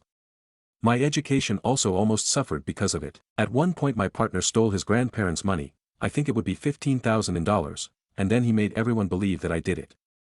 He also took the opportunity to pack his things, and a lot of mine, and disappeared when I was working. I spent the next 2 years in court and slowly losing all my friends and family. No one believed me, no one wanted to talk to me, and if there was an exception, they too eventually left. Finally, in February, the verdict came out. I couldn't do it, nothing in this version of events added up. On a less important note, it also turned out that he had been cheating on me for years. We were together for 9 years, and as soon as he got rid of me, he tried to do the same with my best friend. When it turned out that I was innocent, many people started talking to me again as if nothing had happened. They never apologized, they just acted like those 2 years never happened. At first I was very confident in rejecting them, but a week ago I had a talk with a therapist that made me feel bad now. I basically heard that I should listen to my ex-friends because they were hurt too and believed in something different and other things with different perspectives. I kind of feel like it's bad and I should look for a new therapist, but at the same time I can't stop wondering what I would do in this situation. Stories number 38. Sacked police.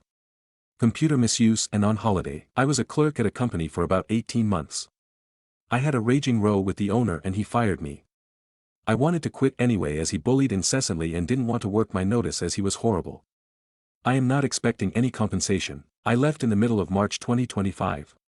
Last week the ex-boss has been calling me and screamed down the phone at me to fix something IT related. I have blocked him. I am camping this week with the kids as it's half term. My dad is house sitting for the pets and says the police turned up looking for me due to a computer crime at work. They thought he was me. They used an ancient system at the company using WISE terminals. The computer that controlled the manufacturing plant had floppy disks. Every 127 days a batch file had to be run or the machine would stop working. I have no idea what the file did, my predecessor just said it had to be done. Insert floppy disk, open DOS. Run reset.bat. If this isn't done the machine stops working. It is in the manual for the job. I know last week they would have come to the end of the 127 days and the machine would have stopped working. The manufacturer no longer exists and there is no other support. I had no intention of helping the man as he was constantly horrible. Do I have to help? What do I do? Read the police. Comments. Commenter 1. You probably should find out what they're accusing you of before deciding how you should respond. Commenter 2. You were sacked, you don't have to give him the time of day. Computer misuse includes things like spreading malware, hacking, etc., but also intentionally making changes to negatively affect the system, and as you were last there in March, I wouldn't sweat it too much. He probably tried running it himself, screwed it up, and is trying to pin it on you. Commenter 3. I'd agree. Your ex-employer probably thinks you've left some sort of timed program that breaks the system after you've been fired for a while. There was a case in the press recently. Unless you have done that, instead of a job that needed to be done but wasn't because you no longer worked there, you should be clear. Commenter 4. Obviously you don't have to help. That would be akin to forced labor. I would contact the police, as obviously some sort of offense has been reported. Chances are it will be a voluntary interview, ask for a solicitor. Reply, thank you all for your kind input. Home and put the kids to bed. To clear up a few points. I have not changed anything on the computer. I wouldn't know how to. I want help them. I know it would make life so much easier for me, but my time there was awful. I was never paid on time or fully. The abuse was constant, swearing, throwing things etc. He has not paid my 2 weeks' notice. When I left, the last thing on my mind was what will happen at the end of the 127-day cycle. I was just glad to be able to sleep at nights without getting sick about having to go back to that place. I had put him and his business out of my mind. I started to get phone calls from the ex-boss. He owns the company. These were rude and every other word was swear word, so I put the phone down. The phone calls continued getting more and more rude, swearing, cussing etc. I didn't think about blocking his number. I should have. The final straw was the last call, which was outrageous. He said if I didn't fix the computer he would rape and kill my wife, and then do the same to my kids in front of me, then kill me. Every word was followed by an expletive, and because of this there is absolutely no way I will help this man. I have told the police this, but they have taken no action against him that I know of. I get he must have been desperate, his business had been unable to fulfill orders for over a week, probably 2, and must be hemorrhaging cash. I have refused to speak to the police again until I can get a proper solicitor, and hopefully will be able to get one sorted before Thursday, which is the next day that the police officer is available. Commenter 5. It was documented and was an IT business process before you even began. It's assumed you did not withhold documentation or destroy documentation prior to your dismissal. You need to contact the police and find out what you're actually being accused of before proceeding. I'd ask for a solicitor. Do you have to help him? No, he fired you. You could offer to contract for him at an obscene rate you decide. It sounds like he screwed up a process and wants someone to blame. Reply, it is documented on the list of routine tasks the last clerk gave to me. It is also documented in the lever arch files that contain the operating instructions for the machine. There are 8 of them. It also confirmed that the machine was built in 1991. Commenter 6. The fact the system is ancient won't carry much weight, you'd be amazed at what airports run on. But I digress, again you don't need to help this guy in rereading your opening post. You've done nothing wrong, but you will need to reach out to and cooperate with the police. It sounds like a handover didn't take place and that isn't your problem. Reply, a handover didn't take place. The conversations was, you're effing fired, now get the feck out. The disk is where it always was, on top of the computer box, under the wise green terminal screen. Update, on phone. Please excuse typos England. Comfort break outside police station. Found out firm has not been able to make anything using the machine for over a week. Likely to shut down. Found out that the DOS prompt is C. It needs to be A, before the reset.bat can be run. They have the disk. They type reset bat but nothing happens. I refuse to tell them how to fix this. It is nothing that I have done.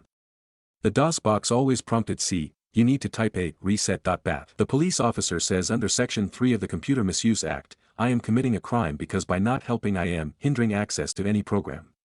Threatening to charge me. Duty solicitor is agreeing, even though I told him that I have done nothing and I have done nothing.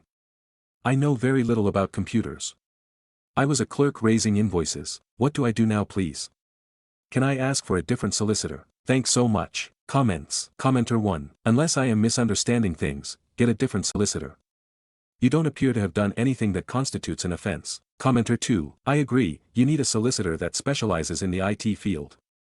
Though I suspect this would get thrown out in court, with the right people to explain the issue. You aren't hindering, they just aren't following a process which you happen to have knowledge of. It's not your fault they failed to follow the process. Commenter 3. In addition to this, it could be worth writing to the police and have an officer who deals with computer-related crimes to review it. I suspect the company has painted a story in a particular light and it needs a little more scrutiny from a cop who knows what they are talking about. Commenter 4. You are not breaching the Computer Misuse Act. Your employer required you to use ancient tech. Using this system legitimately required you to do specific actions on a regular basis as part of your employment. Your employer is no longer employing you to do this thing. Therefore you have no responsibility for this thing being done. This is everything the police need to know. Hindering access isn't a crime, as you are under no obligation to help out an ex-employer. I think the duty solicitor has erred here and the police are heavily misinformed. This assumes you haven't installed an additional program to prevent this thing from being done, of course. Commenter 5. The bigger questions is, why didn't any previous tech copy the bat file to C, and configure the AutoExec script to run it after reboot at any point in the last 30 years? Commenter 6. Only conclusion is they haven't had anybody with any technical know-how for those 30 years since the .bat file was written. Commenter 7. If they are on wise dumb terminals, they are probably using a locked-down OS that resets to a default image on startup.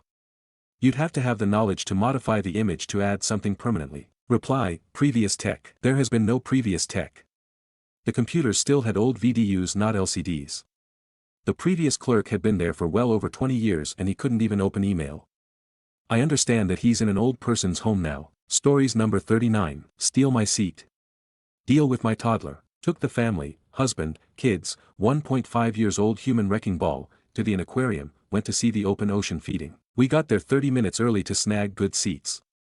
Mission accomplished, husband and kid seated. I ran 2 of the kids to the bathroom. When I came back, about 20 minutes before showtime, some random 10 to 12-year-old kid had wedged himself right next to my husband.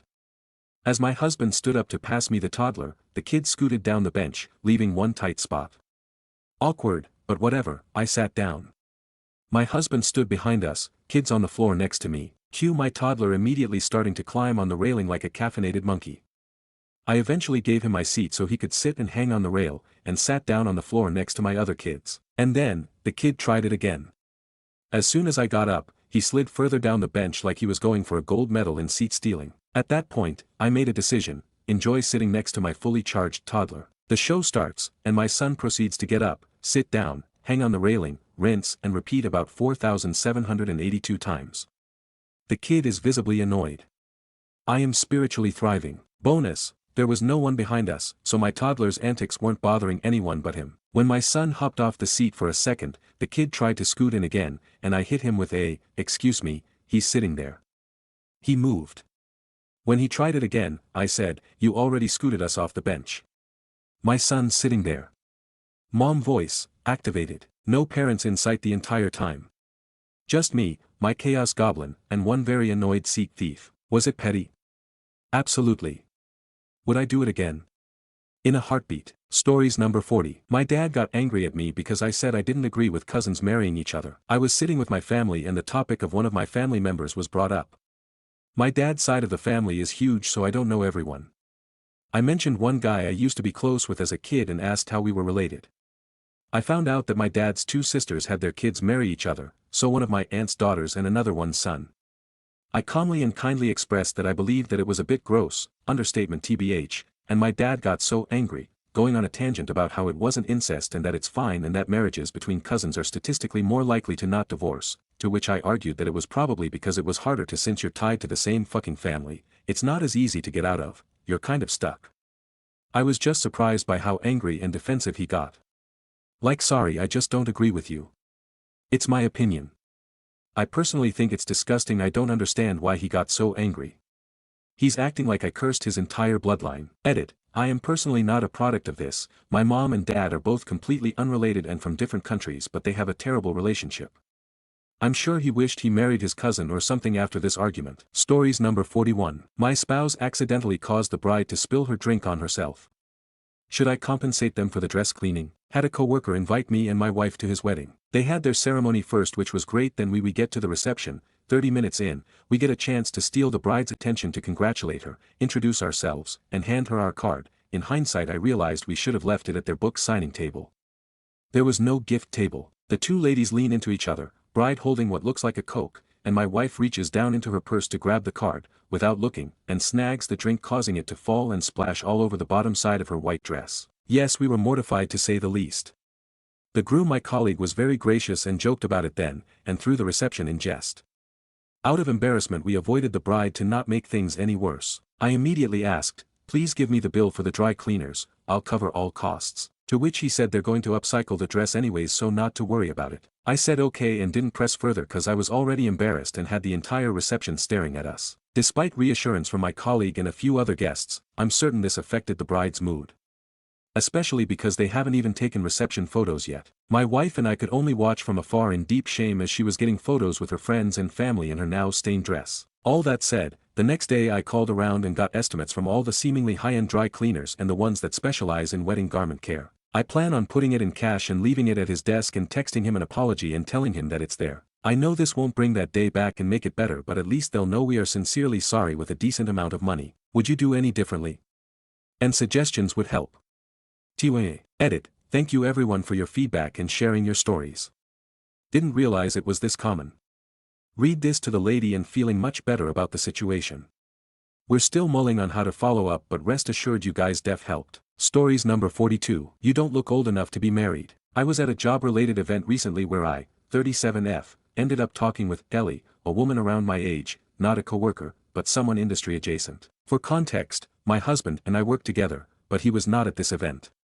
I had never met Ellie before this, but I've heard a lot of stories from my husband and others about her being a shit-stirrer. I was strangely looking forward to meeting her, especially having the upper hand as I knew of her, but she didn't know me. So when I saw her walk in, I grabbed my metaphorical popcorn and went over to say hi. Almost immediately, she started bashing most of our mutual acquaintances, including my husband.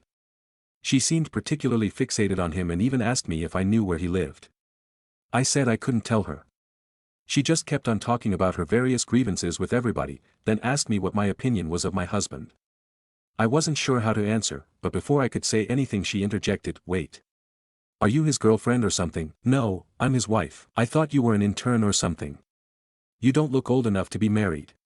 "How old are you?" Before I could formulate a professional response telling her to mind her own business, she said, "I'm 35. I just smiled and said, "I'm older than you." "Excuse me, I have to go check in with other person. Have a great night." It would be embarrassing for her if she had any self-awareness, but I'm sure she learned nothing. Stories number 43. Mom is making it her goal to live with me. I'm 38 and married with a 7-year-old child. My mom has been, jokingly, saying she's going to move in with us when she retires for years now. We've said no every time. Now she's set to retire next year and they are requests instead of jokes. We're still saying no, but I feel horrible doing that. Her latest request was she could live on a cruise ship 3 weeks a month and would just need to live with us for a week each month. I know it's common for parents to move in with their kids under extreme financial or health situations and we would understand that. However, that isn't the case in this situation. She's been making it her goal for years and is now pretty pissed that we wouldn't want that. My wife and I both live and work from home full time. We would quite literally be around her non-stop. Are we in the wrong? Stories number 44. Target Stacy. My mom is recovering from surgery, so I drove her to Target so she would be able to treat herself. We were browsing through the sunglasses and earrings. There was a small vanity mirror placed in that section on the table so you could get a close look at everything you're trying on. As my mom is checking herself wearing a pair of sunglasses, this random girl goes in front of her and takes the mirror. She then positions it on the table facing an open area. I assumed she was a Target employee at first moving stuff around, but then she said, "Sorry, but there's no mirrors around for me to see how I look in these clothes." As she started using this tiny mirror to check herself out. Whatever. After she walked away, I placed the mirror back where it was so we can continue with the earrings. About 10 minutes later she comes back, and does the exact same thing. This time her boyfriend was next to her and smirked after I said WTF. As she was checking herself out, I just went in front of the mirror anyway and looked at how a pair of earrings looked. At the end I saw them walk out with nothing. Can we ban these creatures? Stories number 45. I assume everyone is a woman until it's shown otherwise. Is that misandrist? I assume everyone online is a woman until they mention that they're a man. I assume every artist or author is a woman until I look them up and find out they're a man. I assume every nurse doctor I have is going to be a woman. I assume every teacher professor I have is going to be a woman. I assume every job interview or manager I meet with is going to be a woman, and I assume all my coworkers will be women. It's always a genuine surprise to me when it turns out to be a man instead. Surprised and a little disappointed.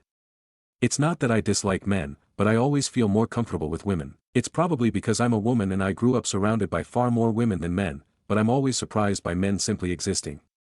Not in like a girl boss girls run the world kinda way, but in a, I genuinely forget that men exist sometimes, because I'm a little dumb, kinda way. Stories number 46. Why stay married to someone you don't love? I, 34F, feel like my hubby, 38M, is completely checked out, and has been for a while, but he says he doesn't want a divorce. In the beginning he was loving, open, romantic, and seemed like my safe place, but that changed without a warning right when we got married. I noticed he was pulling away during our engagement, but I figured it was stress from the big changes happening in our lives and planning the wedding. I thought we'd come back together after everything calmed down, but we never did. Yes, we tried marriage counseling. A few years in, the spicy times began to decline and now are down to a few times per year, because he doesn't want it. We don't have many shared interests anymore. But then, I think about it, and realize the only things we did before were his hobbies, and I would join in to spend time with him. He hasn't been interested in trying my hobbies, and makes fun of them. We don't go on dates, and the last few times we did, he seemed distracted and bored. Also, after we got married, I noticed from his P0RN that his type is completely opposite of what I am. This really confused me. He also follows IG and TikTok accounts of women who again, look opposite to what I look like, and gives them compliments and fanboys over them. I can tell he's not interested and the relationship is basically over. After writing all of this, I realize it may have been over before it began. It feels like we're going through the motions, but he hasn't been romantically attracted to me in years. Why is he staying? What does he get out of being married to me? I have a lot of questions he won't answer, and this is a big one. Edit, no, I'm not fat. Stories number 47. Teenage waiter's grandma tried to set me up with him while on a date with my partner. This happened a few days ago. My partner, 45M, and I, 39F, were eating at a casual steakhouse chain next to our hotel. When my partner asked our waiter a question about a drink, he told us he wasn't old enough to drink. There was a table next to us with about 6 people. They said something to us during one of our exchanges with this waiter and we realized it was his family, mom, grandma, grandpa, etc. When they were finishing their meal, the grandma came up and hugged my partner and thanked him for being so kind to her grandson and how he had just started waiting tables, and they went back and forth for a bit about him being a nice kid. I chimed in at the end that her grandson was very nice and doing a good job. Then she put her arm around me as she said, "Oh, and he's single," which confused me. She then told me I was very pretty and reminded me he's single and looking. Both my partner and I have confused looks on our faces at this point, and she turns to my partner and says, "This is your daughter, right?" And he looks shocked and tells her, No, that's my girlfriend." Wow, that's a first. He's laughing through it, but she looked so mortified she literally fled before I had the chance to tell her I wasn't a teenager dating a 40-something-year-old man. When the waiter came back, he thanks us for chatting with his family who came to support him, and my partner laughs and says he has a great grandma, but also mentions how she tried to pawn his GF off to him. This kid had the most mortified face and literally dropped to his knees crying, laughing and cringing, saying, "Grandma, no." We all had a good laugh over it. Later heard him telling the other waiters the story and just roaring laughter rolling on the floor. Laughing partner seemed a bit sour, but light-hearted, about it until I reminded him she didn't think he looked older, she just thought I was under 21. Turning 40 soon, I'll take the compliment LMAO. Stories number 48. Holiday rental tourist thinks I should move my car for him. I lived there. I lived in an apartment block near the beach in a touristy area, and one of the apartments was a holiday rental, the rest were people who lived there. We had a fair few people in the holiday rental thinking they were at a holiday resort, but this one was the worst. FYI, each apartment had its own garage, but they were difficult to get into because of the very narrow driveway. So because my garage was at the end of the driveway, I used to park in front of it. I had permission from the other residence owners to do this, and I didn't block anyone. It only meant there was slightly less space for others to maneuver. The garage of the holiday unit was the second from my garage. My garage neighbor managed without issue, and even holiday people with huge 4x4s managed to get in and out without issue. So one night I was relaxing in my PJs when there was a knock at the door. I was expecting my neighbor, so I answered it. But it was a guy staying at the holiday unit. He first asked me if I would put my car into my garage, because his car, a small sedan, was brand new and he didn't want to scratch it getting into the garage. I said no because I had stuff stored in my garage. Then he asked if the street parking was safe. I said it was, as this is a safe town, thinking he was going to park on the street. His response was, "Okay, so your car will be fine on the street then." He then said his car had got stolen last month, hence the brand new car, and he didn't want to risk it being stolen again. I said no, but he kept trying to convince me. I shut the door, but he knocked again and I ignored it.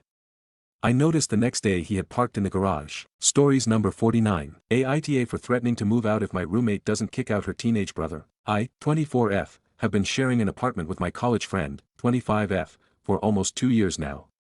We've always been cool until recently when her younger brother, 17M, got kicked out of their parents' house for failing school. Without even asking me, she told him he could crash at our place for a while. It's been 3 months now. He sleeps on our couch, plays video games all night, and barely cleans up after himself. Our utility bills have literally doubled since he arrived. The worst part? I caught him going through my room last week. When I confronted him, he said he was just looking for headphones to borrow. I don't even own headphones like his. My roommate brushed it off, saying he's just a kid going through stuff. Yesterday I came home early from work and found him wearing my hoodie. That was the last straw. I told my roommate he needs to be gone by the end of the month or I'm moving out. She completely flipped, saying I'm being cruel to a literal child who has nowhere to go. She reminded me that she covered my rent that 1 month last year when I was between jobs. Now she's telling all our mutual friends that I'm trying to make a teenager homeless because I'm selfish and materialistic about my stuff. But he's not my responsibility. And he's literally invading my privacy. I feel bad because he is young, but I didn't sign up to live with a teenage boy who doesn't respect boundaries. Our lease is up in 4 months and I'm considering just breaking it early. So, Aita for giving an ultimatum about my roommate's brother. Stories number 50. Guest helped himself to our hotel fridge at night and snacked half of an expensive raclette cheese like it was an apple. During my morning shift at the hotel reception, a guest appeared at my desk, only in a dressing robe, and silently presented to me a half-eaten piece of cheese. It used to be 750 grams of quite expensive raclette cheese, and the piece, or what was left of it, was still partly wrapped in the vacuum-sealed packaging. I was confused and at first thought maybe he had brought the cheese from our breakfast buffet because something was wrong with it. Then I saw bite marks in it. He very matter-of-factly explained that he had woken up super hungry in the middle of the night and decided to look around the hotel for something to eat. He had stumbled upon our storage area somewhere in the basement and found that someone had forgotten to lock one of the walk-in refrigerators. It was mostly empty, basically, besides some cheeses that were left over from a big dinner event. So he just took the raclette cheese up to his room and snacked it on his bed. Like an apple. Just bit into it and ate until he was full. Now at the desk he asked me what to do with it and offered that we could still just use the rest of it for the breakfast buffet. I kindly declined, took the cheese off him and put a charge of $15 onto his bill. It was early morning and I was so tired that I was half questioning myself whether this was real. But it was. WTF. Stories number 51. Sometimes I'd rather masturbate than have sex with my husband. Am I falling out of love? How can I save my marriage? Apologies for the length, it's more of a rant and I don't have girlfriends I feel comfortable sharing this with. Also let me know if there's a better sub to post this. I feel awful about this and just so confused about my marriage. My 33F husband, 35M, and I have been married for 3 years together 11 and we have sex on average once a month. I hate how I've been feeling lately about our relationship but it's just so monotonous. I saw something that resonated with me that said, he's not cheating, but there's no flowers, no surprises, no dates unless you almost beg for them. Truth is, laziness can slowly kill love. I think that pretty much sums up how I've been feeling lately. A little about us. I'm not sure if we have a friendship. He doesn't really talk unless I start the conversation.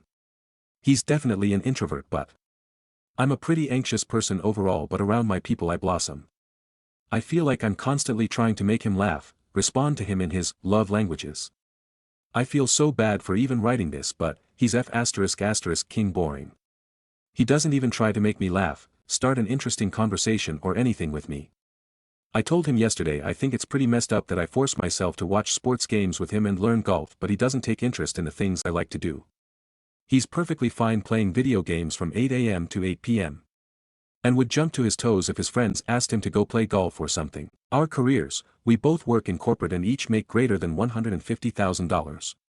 He's full-time in the office, I'm hybrid but I only go in about once a month. Kids, we don't have any kids but we recently bought a house that's big enough for kids if we want. We, mostly him, even call one of the empty rooms, the nursery. He's talked about wanting kids and we recently had a real discussion about having them and some of the questions I asked, he was unable to answer. For example, do you want kids? Him, yes. Me, why? And he can't answer. I told him I'm happy now, if I never had kids I'd be fine. But I'm also open to kids if that's what you want. Chores, even though I have a pretty mentally draining career, and we make around the same amount of money I still end up doing all of the household chores.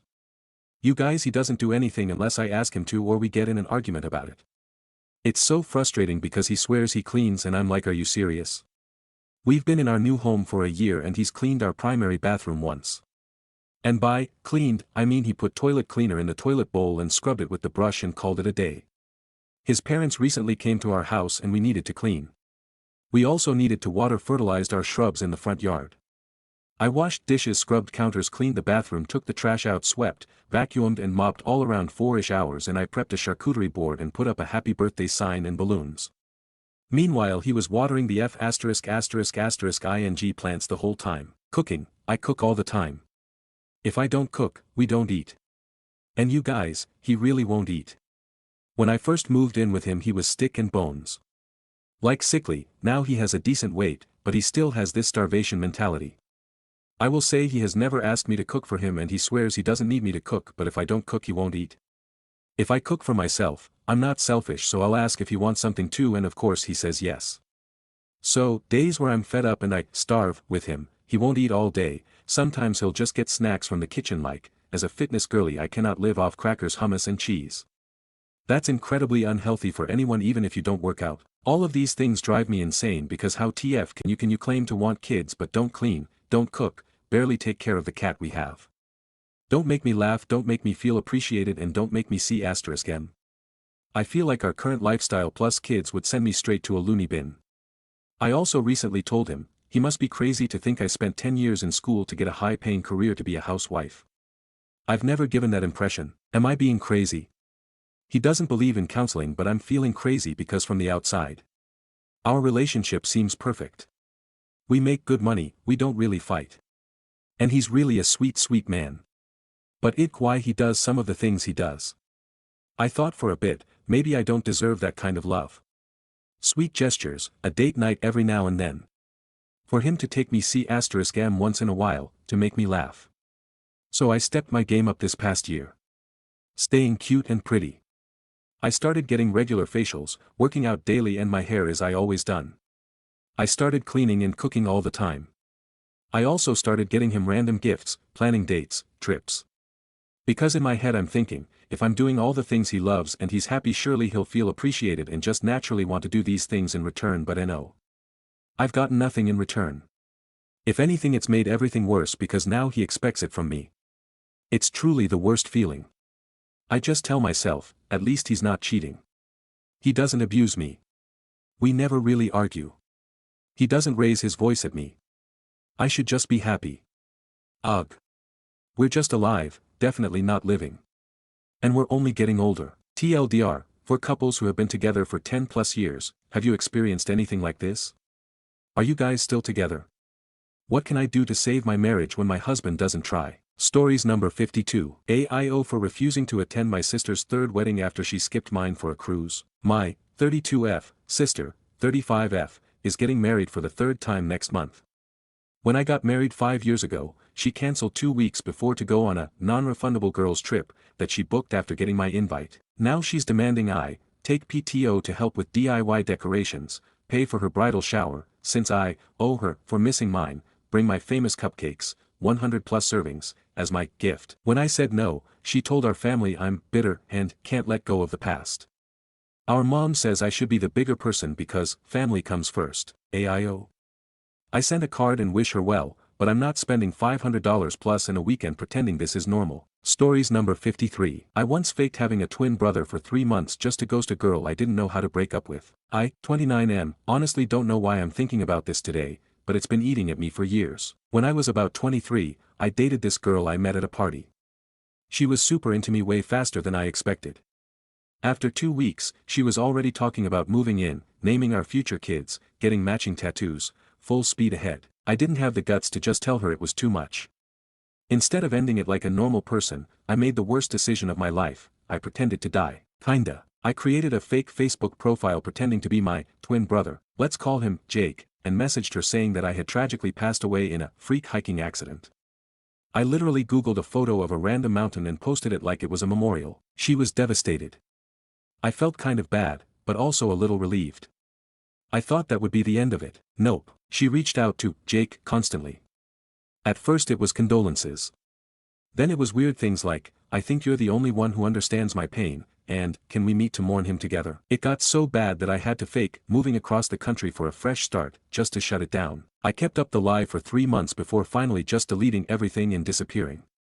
To this day, she probably still thinks I'm dead. Sometimes I wonder if karma is going to destroy me for it.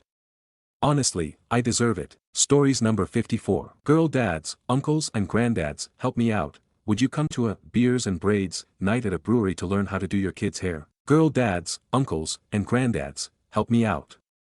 Would you come to a beers and braids night at a local brewery to learn how to do your kids' hair? I'm wanting to start something like this but I'm honestly really nervous and probably overthinking it, so please bear with me. The idea is a chilled out evening where you get a free drink, beer, cider, or non-alcoholic options. All the supplies provided, brushes, clips, hair bands, spray bottle, etc. A mannequin head that clamps to the table so you can practice, no pressure, no awkwardness. A bag of hair supplies to take home. It would just be for the adults, no kids, so you can really focus on practicing the hair techniques and also have time to hang out and socialize without distractions. It's meant to be a fun, relaxed way for dads, and uncles, granddads, etc., to connect and socialize in a different way, an alternative to the craft nights that are often aimed at women.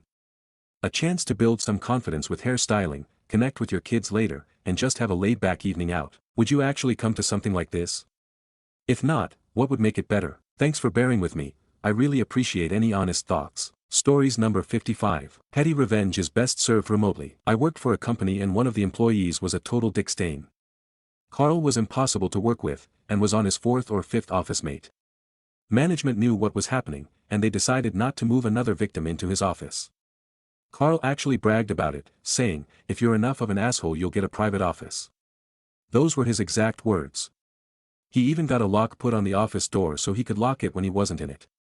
This fact is important. One of his earlier office mates, Denise, became the IT technician. Because she couldn't do anything on his PC unless he was there to let her in, she secretly added the capability to remote into his computer so she could do what she needed to it without having to listen to him complain about the disruption she was causing him. Denise finally got fed up with his bragging about being an asshole, truthful as it was, and decided to take action. Carl never logged out of his Windows account, since he could lock the door when he was out. That meant that when she went in remotely, any actions she took would be logged under his user ID. When he would leave his office, to use the restroom or get coffee, she would remote in and bring up a browser window. Then she'd visit some websites that shouldn't have been visited. She couldn't go to, say, a porn site, because they were blocked. But she could try, and the attempt would be audited. And other inappropriate websites, like sex toys, were attempted and audit records generated. After a short period of time, the system administrator noticed the number of blocked attempts and went to Carl's boss. When Carl was questioned about it, he claimed that someone else was using his computer to do that. That didn't fly because his office was locked, preventing anyone else to access his computer. Also, the attempts were sandwiched in between his normal activity, during working hours, sometimes a gap of only a few minutes. Carl was reprimanded, lost his office privilege, and moved to an open cubicle, a huge demotion for one with his seniority, with the stipulation that his monitor be placed so that anyone walking by could see what was on it. Denise, as the IT person, was the one to transfer his computer to the cubicle, and she obliterated the evidence of the software that allowed her to remote in before installing it there, since she didn't need to anymore. Denise and I dated later on, for a few months, and she confessed what she had done, swearing me to secrecy. This is the first time I have broken that agreement. I did change the names to protect both the innocent and the guilty. Stories number 56. I got pulled over for looking too young. A little context, I'm 18, almost 19. I get told I look 12 to 13 constantly. Which I do. I was going to the gas station to fill my car up when I suddenly get pulled over. The officer walks up and I roll my window down. He looks at me and says, How old are you? And then tells me he saw me drive by and thought a little girl was driving. I tell him I'm 18 and he doesn't believe me, asks for my license and insurance. I hand them over, he looks at my ID and then says, this better not be fake. Runs my info, everything checks out, he walks back up and hands it back. Stares at me for a good 10 seconds and tells me I look really young for my age. Like, yep, thanks for telling me, I definitely didn't know that. Stories number 57. AIT4, ruining my boyfriend's family dinner by bringing my own food. I'm 28 years old and I have been with my BF for about a year. I have several food allergies: gluten, dairy, and shellfish. My boyfriend's family invited me over for a big homemade dinner. I told his mom ahead of time that I have allergies. They already know this, but I remember them because I've had a couple of incidents with them because of this. And she said, don't worry, we'll have something for you. When I got there, everything had at least one ingredient I couldn't eat. I didn't want to make a fuss or go hungry, so I discreetly pulled out a Tupperware meal I made at home and started eating it. My boyfriend's mom looked offended and said I was being disrespectful and that I didn't trust her cooking. Later my boyfriend told me I embarrassed him and should have just eaten around the allergens to keep the peace.